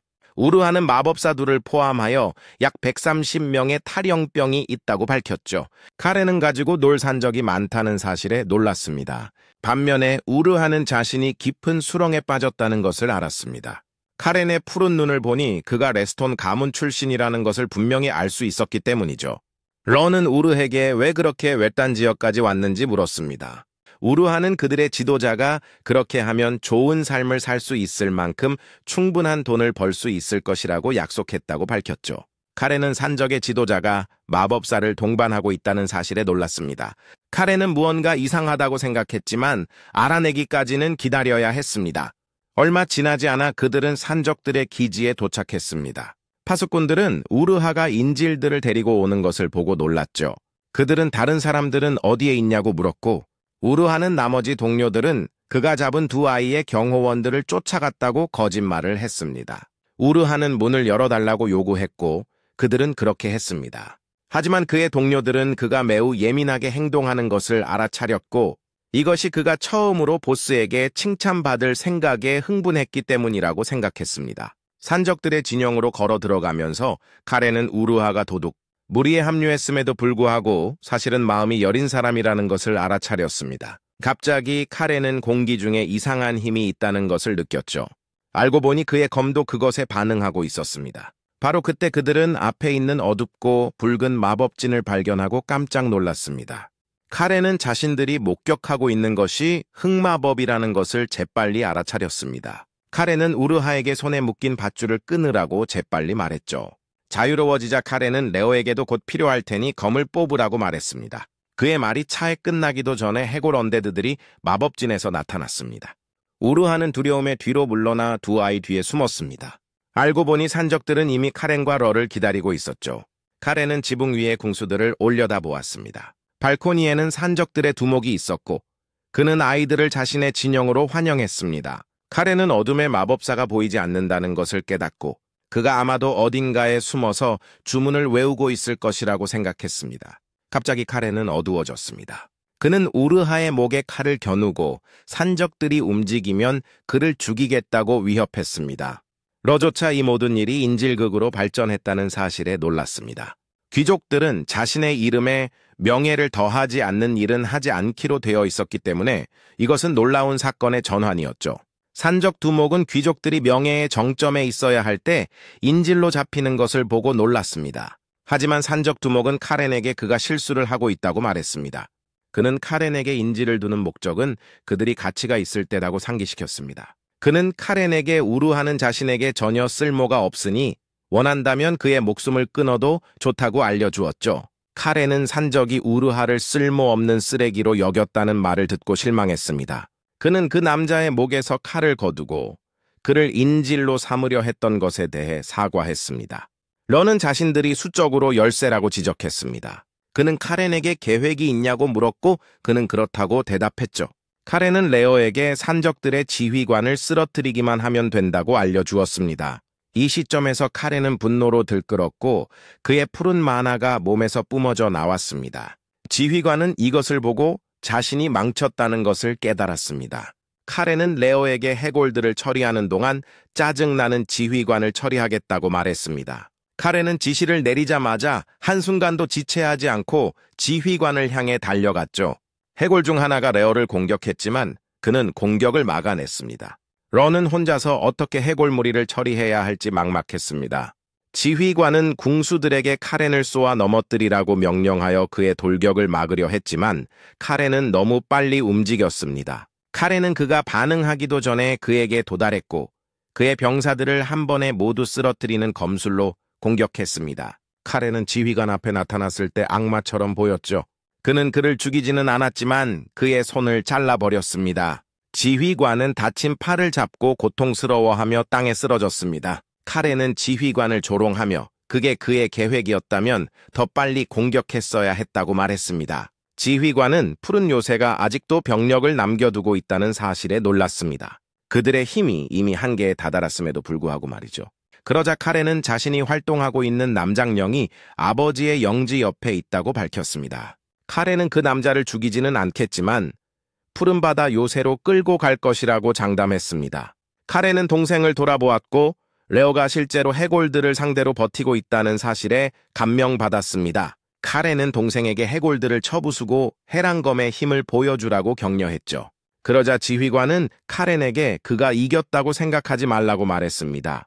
그가 진영을 살아서 나갈 것이라는 보장이 없었기 때문이죠. 카렌은 그의 이름이 무엇인지 물었고 그는 마이클 록스라고 밝혔습니다. 카렌은 마이클의 무릎에 검을 찔러 넣어 더 큰 고통을 주었죠. 마이클은 고통의 비명을 질렀고 카렌은 그에게 궁수들에게 물러서라고 명령하라고 말했습니다. 마이클은 너무 고통스러워서 카렌에게 저항할 수 없었죠. 그는 부하들에게 무기를 내려놓으라고 말했고 그들은 모두 그렇게 했습니다. 카렌은 그에게 순종적이어서 마음에 든다고 말했습니다. 마이클은 자신이 정말로 두 숨결에 졌다는 것을 믿을 수가 없었죠. 하지만 그는 여전히 숨겨둔 비장의 카드를 가지고 있었습니다. 카렌은 마이클을 꿰뚫어 보고 그가 아직 숨기고 있는 것이 있다는 것을 알아차렸습니다. 카렌은 마이클이 어둠의 마법사들을 믿고 있다고 생각했습니다. 카렌은 마이클이 가문이 보호자도 없이 아이 둘만 보낼 것이라고 생각한 것에 대해 웃었습니다. 갑자기 마법진이 사라지고 해골들도 흩어졌죠. 잠시 후 진영의 문이 산산조각 나면서 큰 폭발음이 났습니다. 카렌은 마이클에게 시간을 낭비해서 흑마법사를 잡지는 못했지만 그 일을 책임질 다른 사람이 있다고 말했습니다. 사비나가 마법사의 머리를 들고 진영으로 들어서자 산적들은 공포에 휩싸였습니다. 사비나는 카렌과 레어에게 다가가 가장 중요한 증거 부분을 놓쳤다고 말했죠.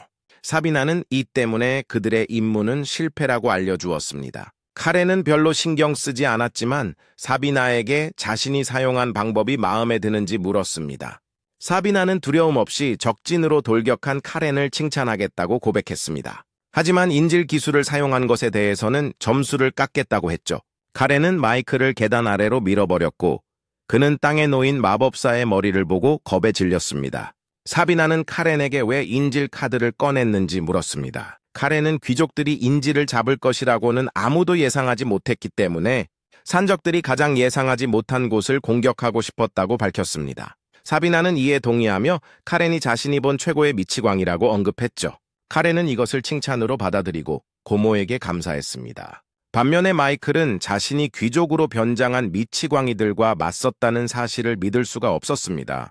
사비나는 물어볼 것이 많으니 벨루스의 성으로 가자고 제안했습니다. 이 시점에서 마이클은 레스톤 가문이 괴짜들로 가득 차 있기 때문에 자신이 끝장났다는 것을 알았죠.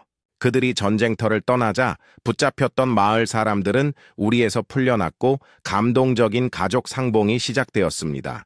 가족들은 눈물을 흘리며 풀려난 사랑하는 사람들을 껴안았고 코로는 산적 오르하가 죄책감에 짓눌려 옆에 서 있는 것을 발견했습니다. 비꼬는 투로카레는 양심의 가책을 느끼냐고 물었습니다. 그는 오르하에게 아직 이르다고 말했죠. 그들이 아는 한 그는 동료들과 함께 남작의 지하 감옥에 갇힐 수도 있었습니다. 그러고 나서 카레는 남장령에 투옥되는 대신 오르하는 대장과 함께 푸른 바다 요새로 끌려갈 것이라고 덧붙였습니다. 러가 오르하를 묶지 않고 더도 안전하냐고 묻자 카레는 부상당한 대장을 옮기는데 그의 도움이 필요하다고 설명했지만 경계를 늦추지 말라고 러에게 경고했습니다. 바로 그때 구출된 마을 사람 중 한 명이 다가와 오르하를 변호하며 그도 처벌을 받을 것인지 물었죠. 그 마을 사람은 오르하가 죄수들에게 진정한 연민을 보여주었고 아픈 사람들에게 몰래 약을 가져다 주고 자신의 음식을 배고픈 사람들과 나누었다고 설명했습니다. 마을 사람은 자비를 베풀어 달라고 간청했습니다. 사비나는 카렌에게 의견을 물었죠. 카렌은 기절한 오르하를 보고 관용을 베풀기로 결정하며 오르하가 그들을 산적의 은신처로 안내했다는 점을 들어 이를 정당화했습니다. 오르하는 감사함에 벅차올라 카렌에게 완전한 충성을 맹세하며 죽을 때까지 그를 섬기겠다고 다짐했습니다. 그 순간 레어가 끼어들어 카렌을 불러 중요한 것을 보여주었습니다. 그는 그를 크고 빛나는 마법석이 담긴 통으로 이끌었죠. 마을 사람들이 축하하며 붙잡힌 산적들을 조롱하는 동안 러는 젊은 주인이 돌아오면 분명히 그들을 위해 잔치를 준비할 것이라고 자신 있게 말했습니다. 하지만 카렌은 깊은 생각에 잠겨 있었습니다. 그는 마침내 그렇게 큰 산적 무리가 가난하고 외딴 지역에 주둔했던 진짜 이유, 즉 남작의 가족조차 몰랐던 마법석 광산을 깨달았습니다. 카렌의 계산적인 표정을 본 러는 이번에는 또 어떤 계략을 꾸미고 있는지 물었죠. 로한 남작과 그의 아버지가 잠시 후 구조대원들을 맞이하기 위해 도착했습니다. 로한은 죄수들을 지하 감옥에 던져 넣으라고 명령하고 사빈에게 산적 두목을 넘겨달라고 요청했습니다. 하지만 사비나는 자신이 단지 보호자일 뿐이라고 주장하며 학생들인 카렌과 레오에게 책임을 밀었죠. 그러고 나서 로한은 모두를 소박한 연회에 초대했지만 카렌은 즉시 푸른 바다 요새로 돌아가야 한다며 거절했습니다. 그때 로하는 임무 수수료 문제를 꺼내며 남장령의 전액을 지불할 자원이 부족하다고 인정하고 지불 유예를 요청했습니다. 카렌의 표정이 계산적인 교활함으로 바뀌었죠. 그는 의도적으로 남장령을 모욕하기 시작하며 외딴 곳 중에서도 외딴 곳이라고 부르며 로한을 자극했습니다. 그러고 나서 카렌은 산적들이 동전이나 포로를 노린 것이 아니라 훨씬 더 가치 있는 것을 노렸다고 밝혔습니다. 그는 놀란 로한에게 마법석을 공개했습니다. 로한은 자기 땅에 그런 광산이 존재했다는 것을 전혀 몰랐다고 고백했습니다. 모든 카드를 쥔 카렌은 자신도 제안할 것이 있다고 선언했죠. 그는 푸른 바다 요새가 초기 자본과 보안 병력을 제공하는 조건으로 벨루스 남장령과 함께 마법석 광산을 공동 개발하자고 제안했습니다. 로한은 깜짝 놀랐습니다. 그는 이 소년이 자신이 제안하는 것의 중요성을 정말로 이해하고 있는지 궁금했죠. 하지만 그는 곧 강력한 레스톤 가문을 남장령 광산의 파트너로 두는 것이 엄청난 이익이 될 것이라는 것을 깨달았습니다. 그는 카렌이 이 모든 것을 미리 계산했으며 어린아이가 이 수준에서 협상하는 대담함에 놀랐습니다. 카렌은 이 협정이 남장령의 기사, 수비대를 설치하여 지역의 방어 문제를 해결하는 동시에 경제 성장을 촉진할 수 있다고 덧붙였습니다. 로한이 이익 분배 비율에 대해 묻자 카렌은 어린아이가 그런 세세한 부분을 논의하는 것은 불합리하다고 교묘하게 둘러댔죠. 대신 그는 로한에게 그 문제를 아버지와 상의하라고 제안했습니다. 로한은 아버지와 상의하기로 동의하고 곧 연락하겠다고 약속했죠. 나중에 카렌은 사빈에게 왜 산적의 은신처에서 문제가 생길 것을 예상했는지 물었습니다. 사비나는 그녀가 처리한 흑마법사가 평범한 마법사가 아니었다고 밝혔습니다. 그는 제국에서 두 번째 등급의 수배범이자 여섯 번째 서클의 마법사인 타드 디아하타였습니다. 사비나는 두 소년 모두 작은 물고기인 산적들에게 정신이 팔려 진정한 위협을 무시했다고 꾸짖었죠. 그녀는 진정한 힘은 강력한 상대와 맞설 때만 성장한다고 설명했습니다. 그들이 흑마법사를 직접 물리쳤다면 라벨에게 시간을 낭비하지 않았을 것입니다. 이 때문에 그녀는 임무 실패를 선언했고 카렌은 정중하게 그 판결을 받아들였죠. 그러고 나서 그녀는 다소 소외감을 느끼고 있던 레어에게로 돌아서서 칭찬으로 그를 놀라게 했습니다. 그녀는 그의 활약이 기대 이상이었다고 말하며 특히 언데드와 처음 마주하는 상황이었음을 감안하면 더욱 그렇다고 했습니다. 그녀는 그에게 자신을 믿고 앞으로 더 자신감을 가지라고 격려했습니다. 한편 푸른바다 요새에서는 헤일로가 수도에서 돌아왔습니다. 그의 가신들은 그를 맞이하며 서쪽에서 기사들이 돌아왔고 카렌, 사비나가 임무를 마치고 돌아오는 중이라고 알려주었죠. 갑자기 황궁에서 온 왕실 사자가 긴급 서신을 가지고 도착했습니다. 헤일로는 메시지를 열고 그 내용에 눈에 띄게 동요했습니다. 헤일로가 수도를 떠나기 전에는 그런 언급이 전혀 없었던 황제가 개인적으로 그의 손자 카렌을 황궁으로 소환한 것이죠. 돌아오는 기차 안에서 오르하는 부상당한 대장 마이클을 업고 있었습니다. 여전히 반항적인 마이클은 경비가 소홀하다고 믿고 오르헤게 함께 탈출하자고 설득하려 했지만 오르하는 화를 내며 그를 때리고 거절하며 그가 자신을 쓸모없고 버려도 되는 존재라고 불렀던 것을 상기시켰습니다. 오르하가 한때 가졌던 충성심은 분명히 끊어졌습니다. 푸른바다 요새에 도착하자 가족들이 그들을 환영했습니다. 페일은 비꼬는 미소를 지으며 카렌의 주변은 여전히 혼란스럽다고 말했습니다. 카렌은 날카롭게 쏘아붙이며 농담으로 그를 위협했죠. 농담에도 불구하고 페일은 아들을 따뜻하게 맞이했습니다. 사비나는 페일에게 말을 걸며 헤일로가 카렌이 벨루스 남장령에서 일으킨 소동 때문에 그를 소환했을 가능성이 높다고 말했습니다. 한편 페일은 조카러의 인상적인 활약을 축하하며 그들의 임무 성공 소식이 그들이 도착하기도 전에 도착했다고 언급했습니다. 런은 아버지와 할아버지 모두 자신을 자랑스러워할 것이라는 희망의 자부심을 느꼈죠. 눈에 띄게 피곤해 보이는 카렌은 쉬러 올라가겠다고 말했습니다. 사비나가 페일에게 제국의 변화하는 정치 지형에 대해 들은 것이 있는지 묻자 분위기가 바뀌었습니다. 페일은 자신들의 가문을 제외한 대부분의 다른 강대국들이 살몬 공장령과 디아즈, 후장령이라는 두 개의 주요 파벌을 중심으로 뭉치고 있다고 대답했죠. 사비나는 헤일로가 상황을 파악하기 위해 수도에서 여러 가문과 회의를 계획했지만 황제와의 논의가 만족스러운 결과를 내지 못하자 모두 취소했다고 덧붙였습니다. 페일은 자세히 설명했습니다. 살몬 가문과 디아즈 가문은 전 황제를 타도하는 것을 지지했고 현 황제를 옹립하는데 중추적인 역할을 했습니다. 그 결과 그들은 이제 제국의 정치기구를 사실상 장악하고 있었죠. 사비나는 헤일로의 상황이 아이러니하다고 한탄했습니다. 그는 제국의 안정을 위해 기꺼이 중앙 권력에서 물러났지만 결국 그 미래에서 배제되었습니다. 두 사람은 평화의 시대가 끝나가고 있으며 그들의 가문이 더 이상 가만히 있을 수 없다는 결론을 내렸습니다. 하지만 사비나는 전략적 이점을 보았죠. 카렌이 벨루스에서 한 일이 현재로서는 가장 유용한 발전일 수 있었습니다. 그의 행동은 가문이 협력 개발이라는 명분 아래 다른 영토에 군대를 파견할 정당한 명분을 제공했습니다. 그녀는 카렌을 타이밍이 이보다 더 정확할 수 없는 흥미로운 소년이라고 묘사했습니다. 페일은 웃으며 그녀가 카렌을 너무 칭찬한다고 말했죠. 사비나는 그것이 칭찬이 아니라 사실일 뿐이라고 그를 정정했습니다. 나중에 자리경이 도착하여 그들을 맞이하며 도망친 산적들을 제압한 그룹을 축하했습니다. 그는 산적 두목에 대한 신문이 즉시 시작될 것이며 가능한 모든 정보를 캐낼 것이라고 발표했습니다. 그가 오르하의 신분에 대해 묻자 카렌은 현재로서는 오르하가 여전히 산적으로 간주된다고 설명했죠. 하지만 그가 정보원 역할을 했으므로 부드럽게 대우하고 풀어주어야 한다고 했습니다. 나중에 카렌은 오르하를 개인 하인으로 삼을 계획이라고 덧붙였습니다. 지루스는 이 합의에 동의했죠. 카렌과 러가 쉬러 준비를 할 때 자라가 그들을 멈춰 세우며 임무가 아직 끝나지 않았고 서면 보고서를 제출해야 한다고 상기시켰습니다. 카렌은 공동으로 작성할 수 있는지 물었고 자라는 즉시 허락했습니다.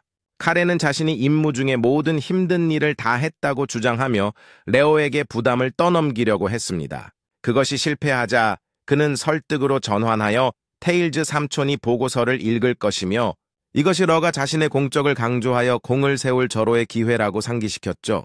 그 주장이 먹혀들었고 러는 동의했습니다. 그들의 대화에 이어 자리스는 죄수들을 구금하라고 명령했습니다. 한편 사비나는 수배범의 잘린 머리를 그에게 아무렇지 않게 던지며 소년의 보고서만으로도 충분한 문서가 될 것이라고 말했죠. 코론이 레오에게 보고서 잘 쓰라고 행운을 빌어주면서 그는 최근에 잠금 해제한 네 번째 형태를 연습하기 위해 모나 훈련실에 갈 것이라고 발표했고 그의 끊임없는 열정에 자라는 깜짝 놀랐습니다. 바로 그 시각 헤일로는 긴급 가족 회의를 소집했습니다. 그는 최근 성 근처에서 악마 활동을 진압하는 과정에서 새로운 정보가 발견되어 회의를 소집하게 되었다고 밝혔죠. 그는 하인리히에게 기사를 소환하라고 지시했습니다. 기사단장 제라스가 들어와 헤일로에게 서쪽 천구 지역에서 회수한 악마의 가죽 조각을 건넸습니다. 헤일로는 그 물질을 자세히 살펴보며 그 안에 깃든 사악한 에너지를 알아차렸습니다. 그것은 어둠의 만화였고 불안할 정도로 익숙했죠. 그는 그것이 몰락한 황제의 것이라고 결론 내렸습니다. 헤일로는 두 가지 가능성을 제시했습니다. 황제의 의지가 여전히 세상에 남아있거나 황제가 어떻게든 아직 살아있다는 것이었죠. 그는 이 폭로가 현재 제국을 뒤흔들고 있는 불안과 관련이 있다고 의심했습니다. 헤일로는 또 다른 중요한 소식을 전했죠. 벨루스 남장령에서 일어난 사건이 황제의 귀에까지 들어갔습니다. 이에 폐하께서는 카렌에게 수도로 오라는 개인적인 초대를 보내셨습니다. 이로써 헤일로는 카렌을 레어와 해랑 기사단과 함께 보내겠다는 계획을 발표했습니다. 하지만 그는 어떤 것을 확정하기 전에 카렌의 의견을 구할 것이라고 강조했죠. 카렌은 아직 어린아이였고 헤일로는 그가 로한 남작과 거래를 중개할 때 무슨 생각을 하고 있었는지 이해하는 것이 필수적이라고 믿었습니다. 헤일로는 제라스에게 돌아서서 즉시 카렌을 데려오라고 명령했습니다. 제라스는 훈련실에서 명상하고 있는 카렌을 발견했습니다. 카렌이 그의 존재를 알아차리자 그는 언제 도착했는지 물었죠. 제라스는 오래되지 않았다고 대답했습니다. 카렌은 직계 가족 외에는 자리경만이 들어올 수 있도록 허락되었지만 제라스가 이전에 훈련실에 발을 들여놓은 것을 기억할 수 없었기 때문에 그 문제가 긴급하다는 것을 의미할 수밖에 없다고 말했습니다. 제라스는 이를 확인하며 가문의 수장이 수도로의 잠재적인 여행과 관련하여 카렌경을 가족 회의에 소환했다고 알려주었습니다. 그는 카렌이 의회홀에 도착하면 헤일로가 직접 모든 세부 사항을 제공할 것이라고 덧붙였죠.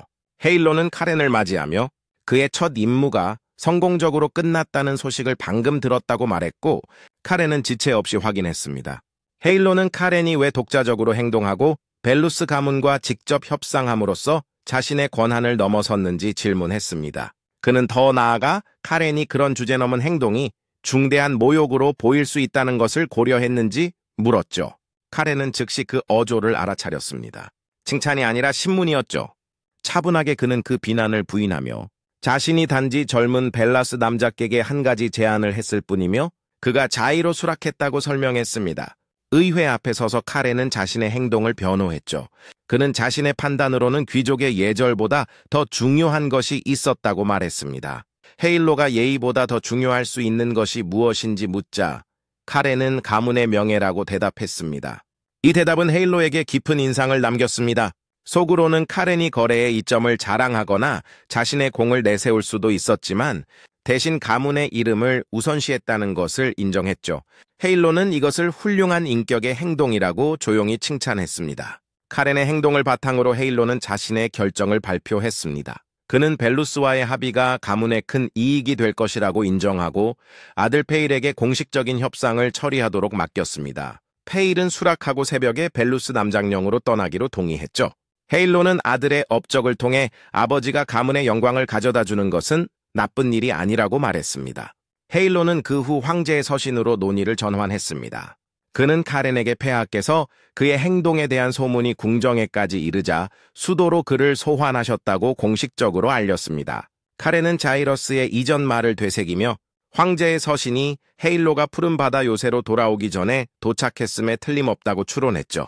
이로 인해 그는 제국 정보망이 정말로 그렇게 효율적인지 아니면 배후에 다른 누군가가 있는지 의문을 갖게 되었습니다.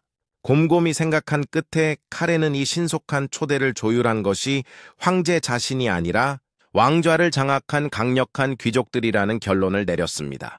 헤일로는 카렌에게 거절할 선택권을 주었죠. 그는 그 소년이 이미 이처럼 격동의 시기에 수도로 가는 것에 정치적 무게를 이해하고 있다고 믿었습니다. 페일은 헤일로가 그런 결정을 어린아이에게 맡겨서는 안 된다고 생각했습니다. 하지만 키에라는 둘 중 누구도 말을 잇기 전에 입을 열었습니다. 그는 황제 폐하께서 직접 자신을 소환하셨으니 가는 것이 자신의 의무라고 선언했죠. 그는 또한 외할아버지를 뵐 좋은 기회가 될 것이라고 덧붙였습니다. 카렌이 혼자 여행할 것인지 묻자 헤일로는 레오가 한스의 분대와 함께 호위로 동행할 것이라고 알려주었습니다.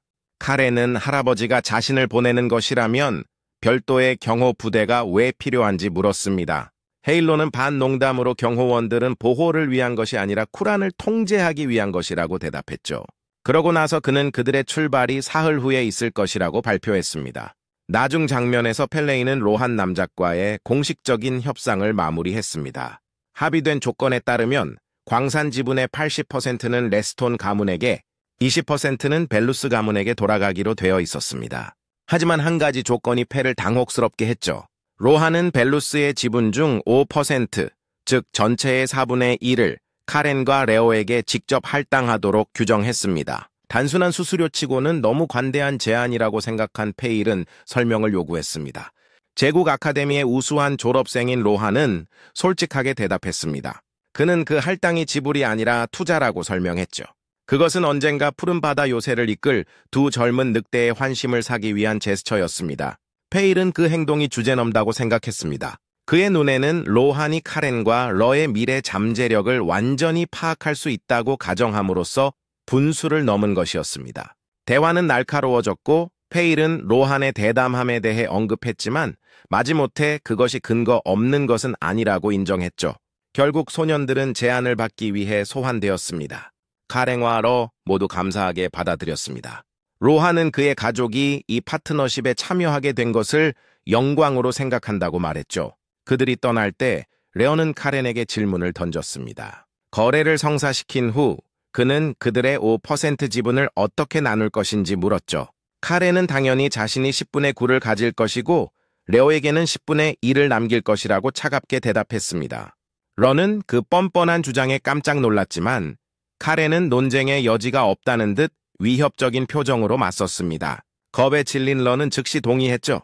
멀리서 그 대화를 지켜보던 페일과 그의 보좌관은 그 대화를 엿들었습니다. 보좌관은 어린 시절 격렬하게 싸웠던 두 소년이 이제는 뗄 수 없는 사이가 되었다고 말했습니다. 수도에 도착하자 런은 흥분과 긴장으로 가득 찼습니다. 그는 도시에 대한 소문만 들었을 뿐 어떻게 행동해야 할지 몰랐다고 인정했죠. 카렌은 그를 안심시켰지만 런은 곧 황제를 만날 것이라고 항의했습니다. 그의 흥분은 지극히 정당했죠. 곧이어 런은 사교 파티에 참석하고 수도의 아름다운 여성들을 만나는 공상에 빠졌습니다. 그들의 대화를 엿들은 사비나는 씩 웃으며 그들에게 합류했습니다. 그녀는 듀스가 강력한 전사들로 가득한 흥미로운 곳이라며 두 사람 모두에게 좋은 경험이 될 것이라고 말했죠. 그러고 나서 그녀는 그들의 첫 완수 임무를 축하하기 위해 와인잔을 가져오라고 했습니다. 카렌은 평소에 비꼬는 투로 13살짜리 소년의 방에 와인잔이 없는 것을 지적했습니다. 아랑곳하지 않고 사비나는 대신 물컵에 와인을 따랐습니다. 레오에게 돌아서서 사비나는 전에 와인을 마셔본 적이 있는지 물었죠. 그는 카렌이 이전에 마셔보게 해줬다고 인정했습니다. 그녀는 그에게 잔을 건넸고 그는 잔을 들어 올리며 받아들였습니다. 사비나는 놀라운 성장을 칭찬했고 카렌은 스승으로서 진심으로 감사하며 화답했습니다. 그러고 나서 사비나는 조용히 발표했습니다. 그들을 보호하겠다고 약속했던 세년이 이제 끝났다고요. 그녀는 그들이 수도에서 틀림없이 일으킬 혼란을 목격하지 못해 아쉽다고 말했죠. 레오는 이 말을 듣고 슬퍼하며 그녀가 부캐로 돌아가면 다시는 볼 수 없는 것이냐고 물었습니다. 사비나는 그의 감상적인 태도를 비웃으며 카론과 함께 파티에 가지 말라고 경고했습니다. 그녀는 카렌의 외모, 재능, 그리고 부드러운 말솜씨가 필연적으로 모든 관심을 끌 것이라고 설명했습니다. 런은 당황하며 카렌에게 미래의 신부를 찾을 기회를 망치지 말라고 애원했죠. 카렌은 그를 바보라고 부르며 닥치고 계속 마시라고 말했습니다. 한편 푸른 바다 요새로 돌아온 페일은 헤일로에게 벨루스와의 협상이 성공적으로 끝났다고 보고했습니다. 헤일로는 남장령이 자발적으로 그들의 지분 일부를 카렌과 레오에게 양도했다는 사실을 알고 깜짝 놀랐습니다. 페일은 젊은 남작의 의견이 상당한 비중을 차지했다고 설명했죠. 그는 그 거래를 미래에 대한 투자로 보았습니다. 헤일로는 젊은 남작의 통찰력을 칭찬하며 레스톤 가문이 유망한 동맹을 얻었다고 말했습니다. 그는 벨루스 남장령과 관련된 모든 문제를 폴에게 맡겼습니다. 하지만 페일은 자신을 소환한 또 다른 이유가 있다고 느꼈죠. 헤일로는 칭찬에 인색했고 그의 직감은 옳았습니다. 헤일로는 더 시급한 문제로 대화를 전환했습니다. 바로 황제가 카렌을 개인적으로 소환한 것이었죠. 그는 자신 외에는 가문의 누구도 소환된 적이 없었다고 밝혔습니다. 그러고 나서 헤일로는 더 불안한 사실을 털어놓았죠. 최근 황제와의 사적인 만남에서 그는 황제의 눈에 남아있는 두려움을 알아차렸습니다. 헤일로는 이 두려움이 초대 배후에 외부의 영향력이 있다는 것을 나타낸다고 추측했습니다. 페일은 그 상황이 정치적인 동기에서 비롯된 것 같다는데 동의했습니다. 그는 정치적 불안정성을 고려할 때 왜 헤일로가 황제의 요청을 그냥 거절하지 않았는지 물었죠. 헤일로는 카렌의 잠재력에 대해 궁금해서 거절하지 않았다고 설명했습니다. 카렌은 조상의 검 단두대에 의해 선택되었으며 이는 그가 레스톤 가문의 유산의 중심에 서게 될 운명이라는 부인할 수 없는 징표였습니다. 이 때문에 그는 필연적으로 모든 면에서 위험과 시련에 직면하게 될 것이었죠. 헤일로에게 황제의 초대는 쿨하니 직면해야 할 시험이었습니다. 그 소년이 가문의 미래를 짊어지려면 먼저 견뎌낼 수 있다는 것을 증명해야 했습니다. 헤일로는 아들에게 돌아서서 걱정되느냐고 물었죠. 깊이 감동했지만 침착한 페일은 흔들림 없는 자신감으로 대답했습니다. 그는 아들을 믿었습니다. 헤일로는 그 대답에 놀라더니 미소를 지으며 멋진 대답이라고 말했습니다. 다음 날 사비나는 부캐로 돌아갈 준비를 했습니다. 지루스는 소년들에게 작별 인사를 할 생각이냐고 물었지만 그녀는 거절했죠.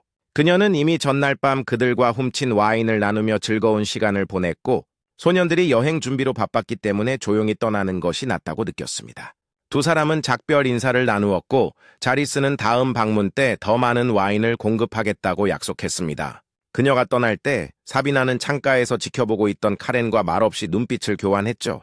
그 짧은 순간 말없이 작별 인사가 오갔습니다. 그러고 나서 그녀는 시야에서 사라졌습니다. 카렌은 부캐가 자신에게 고향처럼 느껴졌던 것을 회상했습니다. 그는 기다리는 동안 음식과 와인을 찾아볼까 생각했습니다. 사비나가 그렇게 빨리 떠났을 거라고는 예상하지 못했죠. 그녀의 존재가 희미해지자 카렌은 삼촌들이 이제 움직이기 시작할 것이라고 생각했습니다. 그리고 운명이 그의 생각에 답하듯 테일즈 삼촌이 갑자기 그의 등 뒤에 나타나 그를 깜짝 놀라게 했습니다. 기차역에서는 하인들이 젊은이들의 짐을 나르느라 분주했습니다. 런은 소란을 둘러보며 왜 이렇게 소란스러운지 큰 소리로 물었습니다. 제라스는 그것이 당연한 일이라고 설명했죠. 그들은 레스톤 가문의 공식 대표로서 황제를 만나러 가는 것이었습니다. 카렌은 한스 분대의 존재에 대해 불평하며 분명히 짜증을 냈고, 제라스는 그들의 목적이 그들을 보호하는 것이라고 차분하게 설명했습니다. 하지만 한스가 끼어들어 퉁명스럽게 말했습니다. 그들의 진짜 역할은 두 소년이 출발하기 전에 문제를 일으키지 않도록 하는 것이라고요. 테일즈는 카렌의 방을 방문했습니다. 짧은 인사 후 테일즈는 카렌이 수도로 여행한다는 소식을 들었다고 인정했죠. 그러고 나서 그는 한 가지 요청을 했습니다. 그는 카렌에게 푸른 바다 요새에서처럼 수도에서 행동하지 말라고 요청했습니다. 카렌은 겉으로는 동의했지만 삼촌의 말이 공개적인 인정이라는 것을 깨달았죠. 그는 지금까지 자신을 지켜보고 있었습니다. 테일즈는 수도가 레스틴 가문에 대한 공격에 아주 작은 빌미라도 기다리는 적들로 가득 차 있다고 경고했습니다. 만약 카렌이 그들에게 그 기회를 준다면 테일즈는 자신이 직접 그를 엄하게 다루겠다고 약속했습니다. 테일즈가 떠나자마자 카렌의 표정이 어두워졌죠. 그는 그 위협을 비웃으며 그것이 무엇인지 알아차렸습니다. 바로 지배력 과시였죠. 의무라는 탈을 쓴 채 테일즈는 장남으로서의 권위를 주장하려 하고 있었습니다. 하지만 카렌은 판을 뒤집고 삼촌의 그 거만한 표정을 지워버리겠다고 스스로에게 맹세했습니다. 기차역으로 돌아와 출발을 위한 마지막 준비가 완료되었습니다. 카렌은 한스와 말다툼을 하고 있었는데 전산적인 오르하가 다가와 감사를 표했죠. 그는 카렌에게 두 번째 기회를 준 것에 대해 감사했습니다. 카렌은 차갑게 대답한 후 오르하를 수도의 잔혹한 감옥에 던져 넣기 위해 데려가는 것일 뿐이니 너무 편안해지지 말라고 건조하게 농담했습니다. 오르하는 반쯤 당황하며 카렌에게 자신을 버리지 말라고 애원했습니다. 카렌은 어깨를 으쓱하며 그의 행동을 지켜보겠다고 말했죠. 자이러스가 앞으로 나서서 마지막 조언을 건넸습니다. 문제를 일으키지 말고 안전하게 집에 돌아오라고요. 기차가 막 출발하려던 참에 페일이 플랫폼으로 달려왔습니다. 그는 마지막으로 아들을 배웅하러 온 것이었죠. 그는 단지 그가 떠나기 전에 다시 한번 그를 보고 싶었을 뿐이며 쿨한의 외할아버지가 그의 도착을 간절히 기다리고 있다고 설명했습니다. 페일은 아들을 꼭 껴안고 안전하게 지내고 가능하다면 너무 많은 문제를 일으키지 말라고 당부했죠. 카렌은 익숙한 부탁에 웃었습니다. 기차가 떠난 후 테일은 사무실에 앉아 불안한 소식을 받았습니다. 그의 둘째 아들의 아내, 즉 라파엘의 아내가 수도에서 무언가를 꾸미고 있는 것 같았습니다. 하지만 테일즈는 적어도 아직은 행동하지 않기로 결정했죠. 기체 탄 카렌은 한스에게 여행에 얼마나 걸릴지 물었습니다. 한스는 약 6시간이 걸릴 것이라고 대답했습니다. 그들은 타바 자치령을 지나면서 그 지역에 대해 이야기하기 시작했습니다. 그곳은 평민들이 직접 시장을 선출하는 특이한 곳이었죠. 대부분의 주와 달리 타바는 농업보다는 상업과 산업을 통해 번성했습니다. 그곳의 지위는 혈통이 아닌 부에 기반했죠. 한스는 그 지역이 제국 내에서 영향력을 갖게 된 것은 막대한 자본 보유고 때문이라고 설명했습니다. 하지만 그곳은 여전히 이웃 영주들의 면밀한 감시를 받고 있었습니다. 카렌은 부패한 귀족들의 폭정을 피해 도망친 많은 시민들이 타바와 같은 자치구에서 피난처를 찾았다고 말했습니다. 한스는 그 영토가 푸른 바다 요새와 좋은 관계를 유지하고 있으며 종종 주요 임무를 기사들에게 맡긴다고 언급했죠. 소년들이 나중에 도시를 몰래 방문할 기회에 대해 아무렇지 않게 생각하는 동안 카렌은 갑자기 얼어붙었습니다. 이상한 감각이 그의 몸을 관통했죠. 그의 검이 보이지 않는 존재에 반응하기 시작했습니다. 그것은 위험이 임박했다는 분명한 신호였죠. 그의 첫 생각은 라파엘의 삼촌인 테일즈가 호위병 중에 누군가를 심었을 가능성이었지만 그는 곧 그 생각을 떨쳐버렸습니다.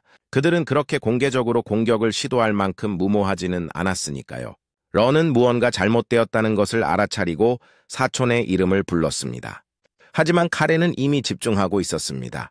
위협이 내부에서 온 것이 아니라면 외부에서 온 것임에 틀림없었죠.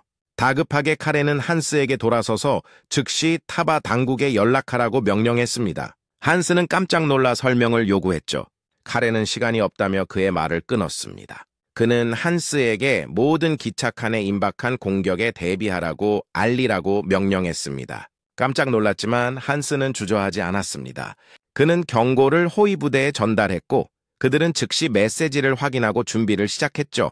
경고가 기차 전체에 퍼지는 동안 카렌은 외부 위협의 성격에 대해 생각했습니다. 도대체 누가 움직이는 기차를 공격할 수 있을까요?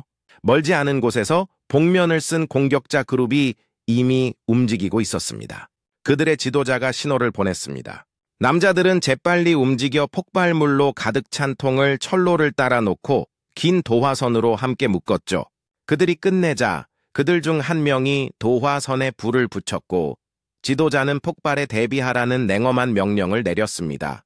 잠시 후 기차는 통과 충돌하여 귀가 먹먹한 폭발을 일으켰습니다.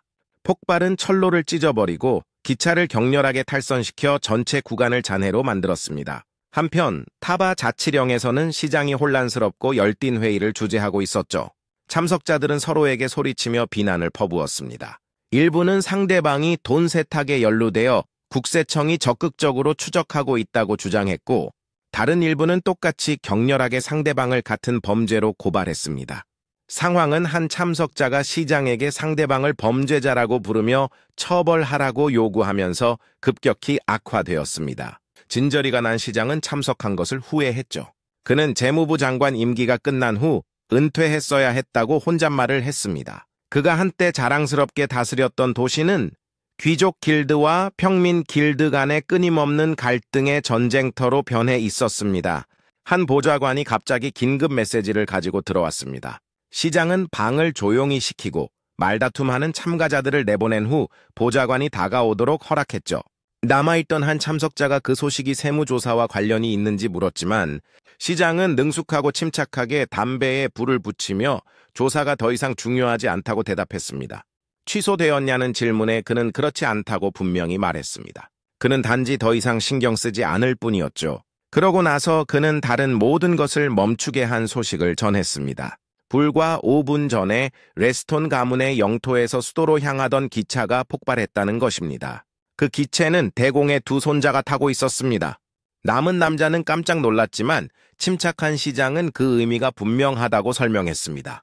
그들 모두는 죽은 거나 마찬가지라는 것이었죠. 사고 현장으로 돌아와 카로는 잔해 속에서 천천히 일어섰습니다. 한스가 달려와 다쳤냐고 물었죠. 카로는 심각하지 않고 그냥 긁힌 상처라고 안심시켰습니다. 한스는 즉시 상황 보고를 요청했습니다. 대리라는 사람이 중상을 입었고 2명이 경상을 입었다는 보고가 들어왔습니다. 오르하 분대에서도 2명이 사망했다는 또 다른 보고가 도착했죠. 카렌은 오르하 같은 사람이 현장 보고를 할 정도면 상황이 얼마나 심각한지 혼잣말을 했습니다. 그는 한스에게 현재 위치를 물었습니다. 한스는 타바 자치령에서 약 10km 떨어져 있다고 대답했습니다. 그는 두 소년이 의식을 되찾기 전에 이미 그 영토와 연락이 닿았으며 곧 도움이 도착할 것이라고 덧붙였죠. 그럼에도 불구하고 한스는 카렌과 러에게 가능한 한 빨리 탈출하라고 재촉하며 자신의 분대가 공격자들을 막겠다고 약속했습니다. 카렌의 검 단두대가 다시 반응하며 그 미묘한 맥박이 근처의 위험을 알렸습니다. 그는 그들이 혼자가 아니라는 것을 깨달았죠. 매복이 임박했습니다. 카렌은 한스의 도망 계획을 거절하며 미안하지만 불가능하다고 단호하게 말했습니다. 그의 관점에서는 황제의 철도를 파괴하는 것은 직접적인 반란 행위였습니다. 만약 적들이 그렇게 대담하게 행동할 수 있다면 그들이 안전하게 도망칠 곳은 어디에도 없었습니다. 그는 러를 돌아보며 아직 싸울 수 있는지 물었죠. 러는 할 수 있다고 확인했습니다. 카렌은 이를 받아들이고 다른 선택의 여지가 없다고 결론 내렸습니다. 멀지 않은 곳에서 복면을 쓴 공격자 중 한 명이 갑작스러운 일격에 비틀거렸습니다. 카렌은 그의 등 뒤에 침착하고 자신감 있게 나타났습니다. 결정을 내린 그는 공격자들 중 누구도 살아남아서는 안 된다고 스스로에게 선언했죠. 멀리서 지켜보던 적의 지도자는 예상치 못한 수비수들의 수에 주목했습니다. 상황의 심각성을 이해한 한스는 두 번째 분대에게 하선하여 젊은 주인들을 보호하기 위한 방어선을 형성하라고 명령했습니다. 그는 카렌에게 모든 적 공격자들이 최소 3성의 힘을 가지고 있다고 알렸습니다. 한편 카렌은 지도자에게 집중했죠. 그의 기운은 훨씬 강했습니다. 그는 그를 6성으로 추정했습니다. 복면을 쓴 지휘관은 카렌의 이름을 부르며 항복하고 무기를 버리라고 명령했습니다. 그의 목소리는 마법으로 왜곡되어 있었죠. 그는 카렌이 따를 경우 기사들과 하인들을 살려주겠다고 제안했습니다. 카렌은 즉시 그 의도를 알아차렸죠. 공격자들은 그를 생포하고 싶어 했습니다. 그는 한스에게 그것이 무슨 의미인지 아느냐고 물었죠. 한스는 알았고 경솔하게 행동하지 말라고 애원했습니다. 하지만 카렌은 흥분하여 왜 자신을 막느냐고 소리쳤습니다. 적이 자신을 죽일 수 없다면 그것은 자신이 그들을 죽일 수 있다는 의미일 뿐이었습니다. 런은 사촌의 평소 무모함에 한숨을 쉬었죠. 한스는 모든 분대에게 교전하여 어떤 대가를 치르더라도 젊은 주인들을 보호하라는 명령을 내렸습니다. 전투는 본격적으로 시작되었습니다. 나머지 기사들은 재빨리 카렌과 레어 주위에 방어 진영을 형성하고 복면을 쓴 습격자들과 격렬하게 충돌했습니다. 카렌은 적진을 쉽게 해치며 하나씩 베어버렸습니다. 그는 그들이 자신에게 다가오기를 주저하는 것을 보고 비웃으며 직접 그들에게 가기로 결심했죠. 이것을 본 적의 지도자는 부하들에게 물러서라고 명령하며 카로는 자신이 직접 처리하겠다고 발표했습니다. 카로는 그 도전을 환영하며 마침내 보스가 나섰다고 혼잣말을 했습니다. 하지만 그가 행동하기 전에 한스가 그의 앞을 가로막았습니다. 한스는 이 상대가 너무 위험하다고 주장했죠. 이 방해에 재미있어 하는 적의 지도자는 C급 기사인 한스를 조롱하며 죽음을 향해 달려가고 있다고 말했습니다. 한스는 누가 죽을지 보게 될 것이라고 반항적으로 응수하며 우렁찬 함성과 함께 앞으로 돌격했습니다. 한스와 복면을 쓴 지도자 사이의 충돌은 격렬하게 터져나왔습니다. 적 지휘관은 강력한 공격을 퍼부었지만 한스는 힘겹게 첫 번째 일격을 막아냈죠. 복면을 쓴 지도자는 자신의 공격이 빗나갔다는 사실에 눈에 띄게 놀랐습니다. 싸움이 계속되면서 한스는 상대방의 기술을 알아보기 시작했습니다. 그 남자의 전투 스타일로 보아 공격자가 바바드 술탄국의 유명한 여섯성 기사인 파자르 술탄국인지 의심이 들기 시작했습니다. 그 사실은 그를 불안하게 만들었죠. 두 나라 사이에 아직 비침약 조약이 유효한데 왜 파자르의 기사가 제국 영토에서 싸우고 있을까요? 더욱 의아한 것은 공장령과 술탄국 사이에 큰 적대감이 없었음에도 불구하고 레스톤 가문을 특정적으로 노렸다는 점입니다. 혼란스러움에도 불구하고 한스는 진실을 밝히기로 결심했죠. 전투의 흐름은 그들에게 유리하게 돌아가는 것 같았습니다. 두 젊은 주인은 잘 버티고 있었고 사기도 높았습니다. 하지만 잠시 방심한 틈을 타 하킴은 기회를 잡고 강력한 일격으로 한스를 공격하며 경계를 늦춘 그를 조롱했습니다. 한스는 기사 진형이 이미 무너졌다고 지적했죠. 그러자 한스는 화를 내며 방역을 위해 힘을 모았습니다. 하지만 하킴은 뒤로 물러나는데 성공했습니다. 한스는 그에게 마지막 항복 기회를 제안하며 더 이상의 저항은 무의미하다고 주장했습니다. 전장을 둘러본 하킴은 자신의 기사들이 패배하고 진영이 무너진 것을 보았죠. 한스는 이 순간을 포착하여 그와 남은 부하들에게 항복할 기회를 제안하며 목숨을 살려주겠다고 약속했습니다. 그는 고향에서 멀리 떨어진 곳에서 죽는 것이 현명한 일인지 의문을 제기했습니다. 하지만 하킴은 그 제안을 단호하게 거절하며 어떤 대가를 치르더라도 임무를 완수할 것이라고 말했습니다. 갑자기 그는 만화를 격렬하게 방출하여 몸 안의 에너지가 통제 불능으로 치솟게 만들었죠. 한스는 즉시 그 행동의 무모함을 알아차렸습니다. 하킴은 죽음을 두려워하지 않았고 이 마지막 행동은 젊은 주인들을 위험에 빠뜨릴 것이었습니다. 다른 선택의 여지가 없었던 한스는 그를 막기 위해 자신의 모든 힘을 방출할 준비를 했습니다. 그 결정적인 순간 쿨안의 목소리가 전장에 울려 퍼졌습니다. 그는 한스에게 실망감을 표하며 그의 임무는 카렌이 문제를 일으키는 것을 막는 것이지 적에게 쓰러지는 것이 아니었다고 상기시켰죠. 신랄한 비아냥으로 카렌은 한스가 벌써 항복하려는 것이냐고 물었습니다. 하킴은 목소리의 근원지를 향해 돌아섰죠. 카렌은 자랑스럽게 서서 주저없이 자신의 신분을 확인했습니다. 한 번에 빠르고 계산된 일격으로 하킴의 팔을 잘라버렸습니다. 이제 치명상을 입은 하킴은 비틀거리며 뒤로 물러났고 죽어가면서 카렌을 괴물이라고 불렀습니다. 카렌은 동요하지 않고 칭찬에 감사했습니다. 하지만 승리 속에서도 카렌은 무언가 잘못되었다는 것을 알아차렸죠. 그의 검 단두대가 다시 진동하기 시작했습니다. 그는 이것이 무엇을 의미하는지 이해했습니다.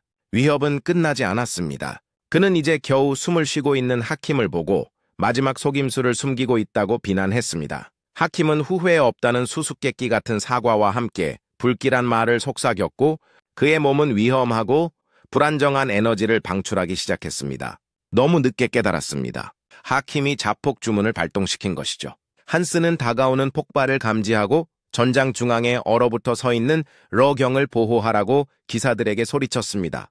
주저없이 한스는 카렌 앞으로 몸을 던져 폭발로부터 그를 보호하려 했습니다. 깜짝 놀란 카렌은 무슨 일이냐고 물었고 한스는 하킴이 자살 기술을 사용하고 있다고 침울하게 설명했습니다. 주문이 발동되자 한스는 상황을 자신의 탓으로 돌리며 사과했죠. 폭발 직전 마지막 말에서 그는 카렌에게 살아남으라고 간청했습니다. 그 결과 폭발은 엄청났고 전장을 파괴하고 그 반경 안에 있는 모든 것을 집어삼켰습니다. 연기가 자욱한 여파 속에서 카렌은 인간이 아닌 이상한 목소리가 자신에게 직접 말하는 것을 들었습니다.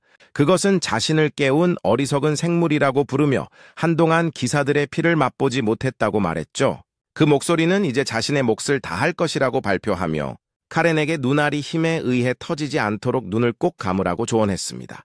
연기가 거치자 카렌은 한스가 땅에 의식을 잃고 쓰러져 있는 것을 발견했습니다.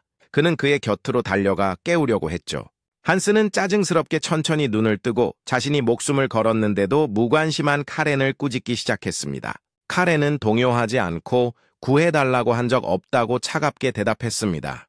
그러자 또 다른 목소리가 들려왔는데 이번에는 카렌의 검에서 나온 것이었습니다. 그것은 두 사람을 모두 조롱하며 자신의 개입이 없었다면 코로는 살아남지 못했을 것이라고 주장하고 약간의 감사는 필요하다고 주장했죠. 코로는 자신의 검이 방금 자신에게 말을 걸었다는 사실을 깨닫고 깜짝 놀랐습니다. 그는 폭발의 여파로 남겨진 파괴를 둘러보았습니다. 방금 일어난 일에 어리둥절한 코로는 검에게 그것이 미친 대장장이의 영혼으로 만들어진 무기인 자아 검이냐고 물었습니다. 그 비교에 분명히 모욕을 당한 검은 분노에 차서 그 말을 다시 하면 카렌의 목을 베어버리겠다고 위협했죠. 카렌은 동요하지 않고 그렇게 사소한 일로 이제 자신을 죽이고 싶어 한다면 왜 자신을 구했는지 큰 소리로 궁금해했습니다. 짜증스럽게 투덜거리며 검은 폭발로부터 그를 보호하기 위해 저장해 두었던 모든 만화를 소모했다고 설명했습니다. 만약 그렇게 하지 않았다면 카렌의 머리는 이미 굴러다녔을 것이라고 주장했죠. 이제 지친 그것은 씁쓸하게 불평하며 싸우는 것 외에 만화를 흡수할 다른 방법이 있는지 물었습니다. 그러고 나서 아마도 대신 카렌의 피에서 힘을 끌어낼 수 있을 것이라고 생각했습니다. 그 제안은 카렌을 새로운 결론으로 이끌었습니다. 검이 휘두르는 자의 피를 갈망한다면 그것은 악마의 무기임에 틀림없다는 것이죠. 바로 그때 한 무리의 기사들이 도착했습니다. 그들의 지휘관은 자신을 타바 자위대장 하일이라고 소개했죠. 한스가 앞으로 나서서 자신을 소개했습니다. 그들이 말하는 동안 카렌은 검을 칼집에 넣었습니다. 무기는 칼집 안에 있는 동안 말할 수 없다고 불평했죠. 카렌은 건조하게 대답하며 멋지다고 말한 후 조용히 자라고 명령했습니다. 하일이 사령관은 카렌을 헤일로 대공의 손자로 알아보고 그 지역을 대신하여 사건에 대한 모든 책임을 졌습니다. 그는 시장의 파견을 받아 공작 가문의 일원들을 안전한 곳으로 호위하기 위해 왔다고 설명했습니다. 카렌은 그 합의를 받아들이고 부상자들을 즉시 돌봐달라고 요청했죠. 마차를 타고 가는 동안 카렌은 푸른바다 요새로 돌아갈 가능성을 제기했습니다.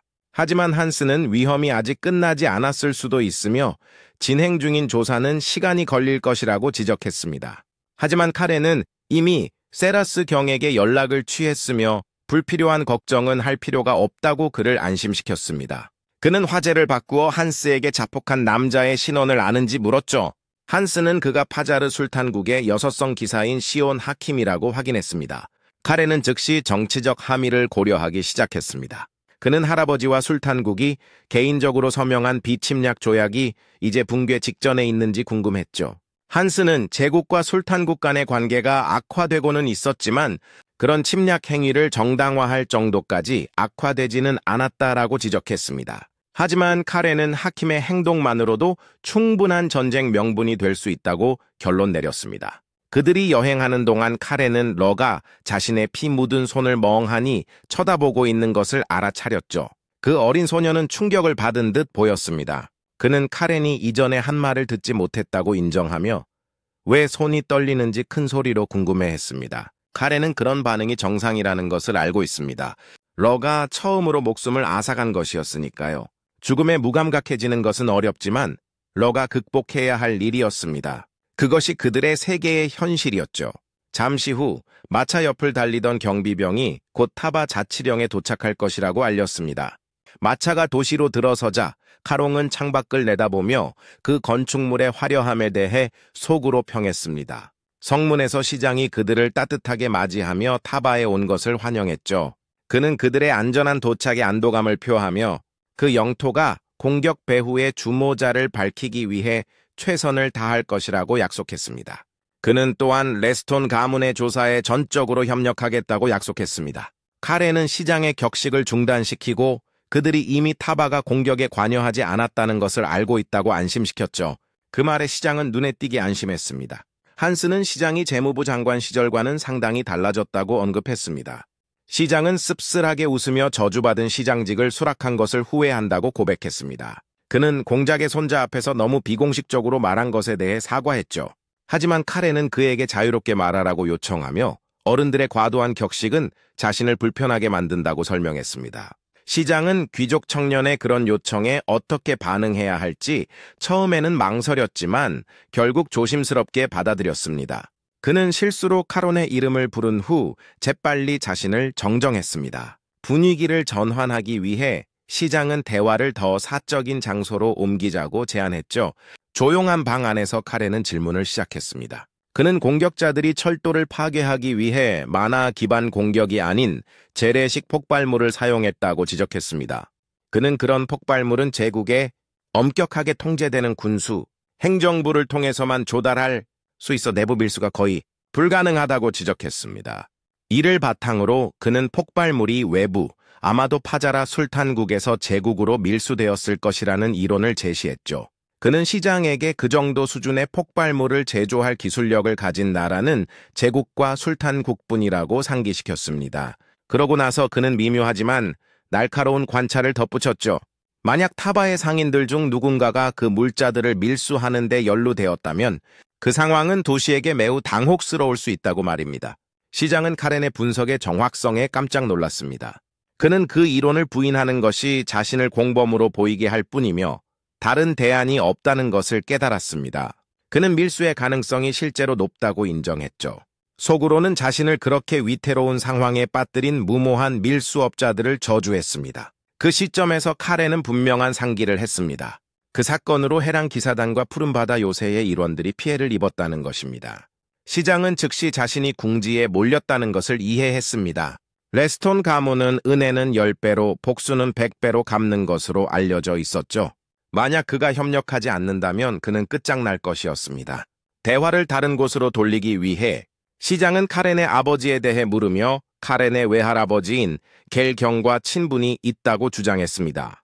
카렌은 비꼬는 미소를 지으며 갑작스러운 이름 언급이 시장이 노련한 정치인이라는 것을 확인시켜준다고 말했습니다. 바로 그때 한 보좌관이 수도에서 온 긴급 소식을 가지고 방으로 뛰어들어왔죠.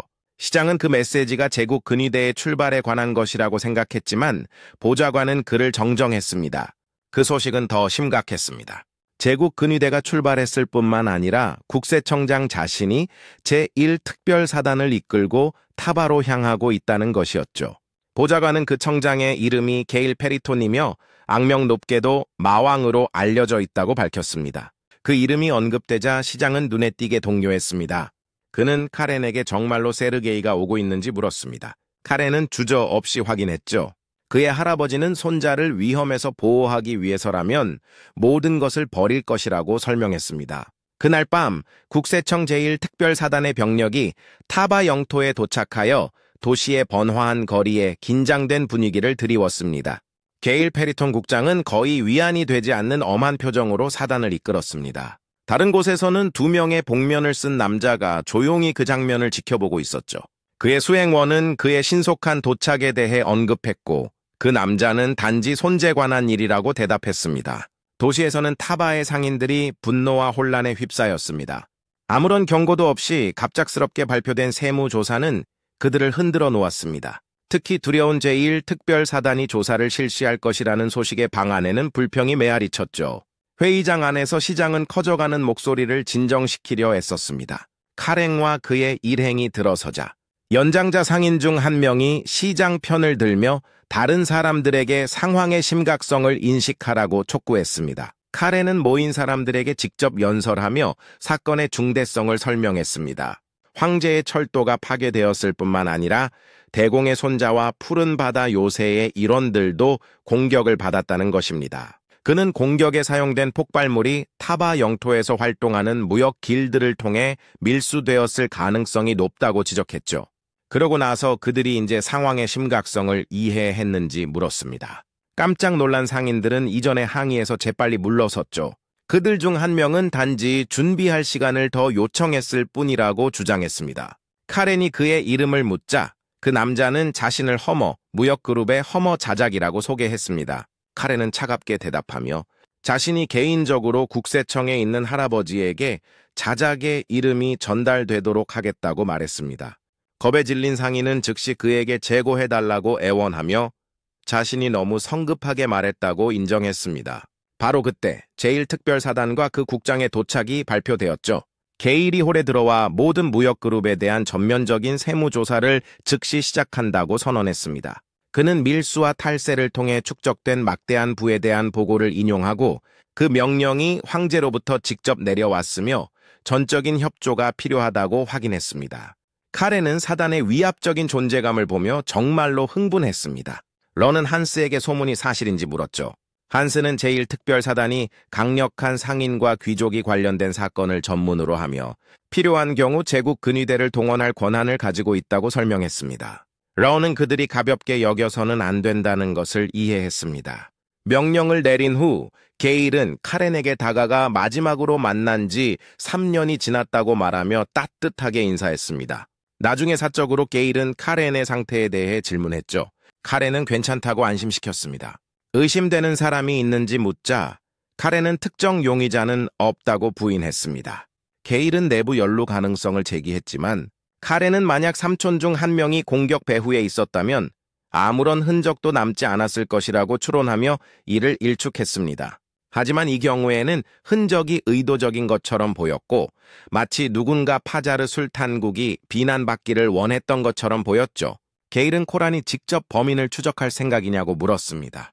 그는 세상에는 강력하고 위험한 인물들이 가득하다고 상기시키며 그렇게 하지 말라고 조언했습니다. 그는 카렌에게 조용히 있고 어른들이 문제를 처리하게 하라고 지시하며 내일 아침 제국 명령에 따라 수도로 떠날 것이라고 알려주었죠.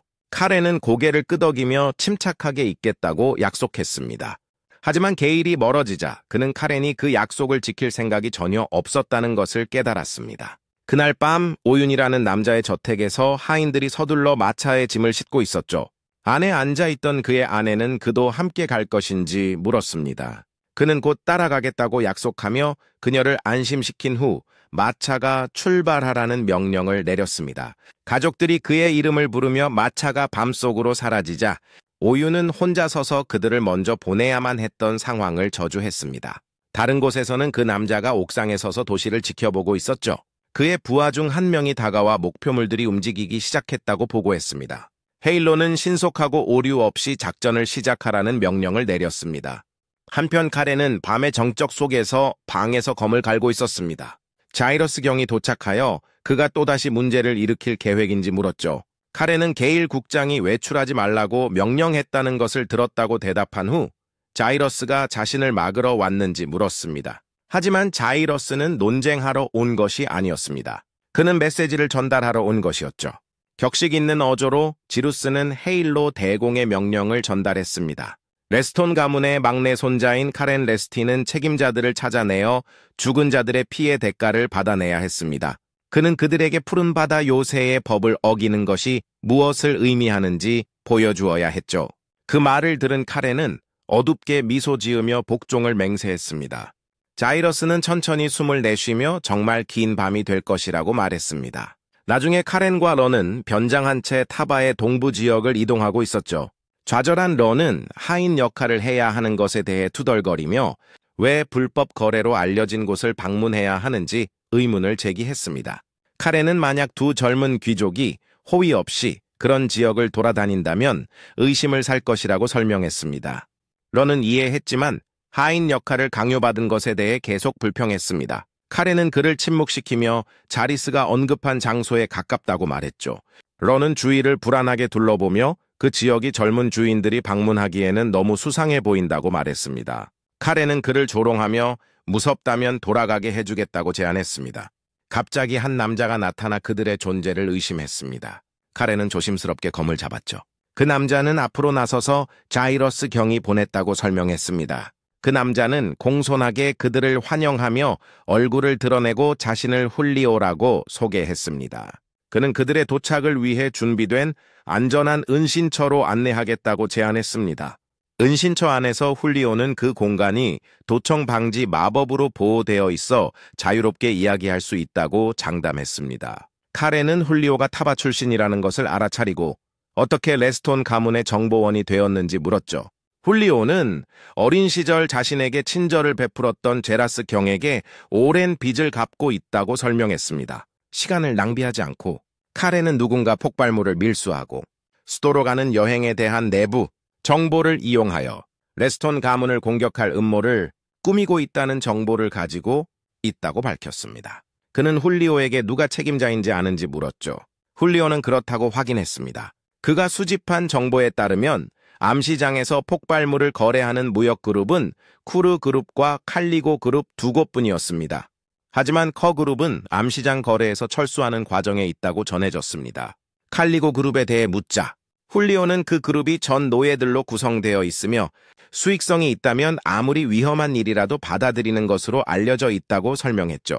그러고 나서 그는 결정적인 최신 정보를 공유했습니다. 콜레고 그룹의 멤버들이 그날 일찍 도시를 떠났다는 것인데 카렌은 이것이 특히 의심스럽다고 생각했습니다. 카렌은 가능성을 저울질했습니다. 현재 불법 활동에서 후퇴하고 있는 쿠르 그룹과 잃을 것이 없는 무모한 개인들로 구성된 콜레고 그룹이었죠. 런은 두 그룹을 모두 조사할 시간이 없다고 지적하며 다음에 어디로 가야 할지 물었습니다. 카렌은 미소를 지으며 대답은 명백하다고 말했습니다. 잃을 것이 없는 사람들이 항상 가장 위험하다는 것이었죠. 그렇게 그들은 칼리고 그룹을 추적하기로 결정했고 훌리오는 그들을 그룹의 암시장 입구로 안내하겠다고 약속했습니다. 다른 곳에서는 글렌 시장이 게일 국장과 이야기하고 있었죠. 글렌은 게일이 정말로 카렌이 독립적으로 활동하는 것을 편안하게 생각하는지 물었습니다. 게일은 헤일로 대공이 개인적으로 카렌에게 자유로운 활동을 허락해달라고 간청하는 편지를 썼다고 설명했습니다. 그는 늑대들은 다른 늑대들을 다루는 그들만의 방식이 있다고 덧붙였습니다. 글렌은 카렌이 심지어 자신에게 개인적인 부탁까지 했다고 밝혔습니다. 그가 방해하는 것을 지연시키거나 막을 수 있는 어떤 변명이라도 고안해달라는 것이었죠. 게일은 그 소년의 대담함에 감명받았지만 카렌이 아직 13살밖에 되지 않았다는 점을 지적하며 여전히 걱정했습니다. 글렌은 코론이 이미 자신을 증명했으며 천재 앞에서는 나이가 무의미하다고 말하며 그 걱정을 일축했습니다. 게일은 타바가 위험한 곳이라고 주장했죠. 그곳의 무역그룹들은 영향력을 확대하기 위해 수도의 정치인들에게 뇌물을 주고 있었습니다. 그는 헤일로, 공작이 국경에 남기로 선택했지만 수도의 위대한 귀족 가문들이 레스텐 가문을 면밀히 주시하고 있다고 지적했습니다. 타바는 정치적 호의를 얻기 위해 필사적인 기회주의자들로 가득 차 있다고 그는 말했습니다. 게일은 이것이 바로 황제가 제국이 이기적인 파벌에게 넘어가지 않도록 개입한 이유라고 말했죠. 글렌은 뜻밖의 소식을 전했습니다. 메이슨 경이 타바에 있다는 것이었죠. 게일은 깜짝 놀라 그가 깨지지 않는 방패, 8성의 메이슨을 의미하는지 물었습니다. 동부지구로 돌아와 카론과 그의 동료들은 칼리고 암시장 입구에 도착했습니다. 훌리오는 그것이 유일한 접근점이라고 확인하고 비상시에는 내부에서 봉쇄될 수 있다고 설명했습니다. 카렌은 그런 전술의 잔인함에 대해 건조하게 말했죠. 그들이 입구에 다가갔을 때 갑자기 훌리오를 붙잡아 묶은 한 무리의 경비원들이 그들의 길을 막았습니다.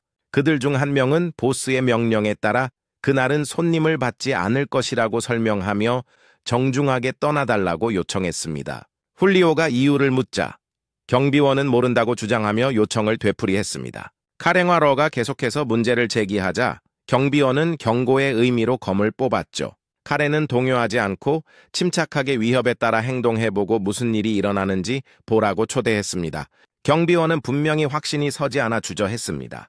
놀란 훌리오는 카렌에게 침착하라고 간청했습니다. 그러자 쿠라는 여전히 하인으로 변장한 레오에게 돌아서서 플랜 B를 시작하라고 지시했습니다. 러는 불신에 찬 채로 얼어붙었고 애초에 플랜 B 같은 것은 없었다는 것을 깨닫고 공황 상태에 빠졌습니다.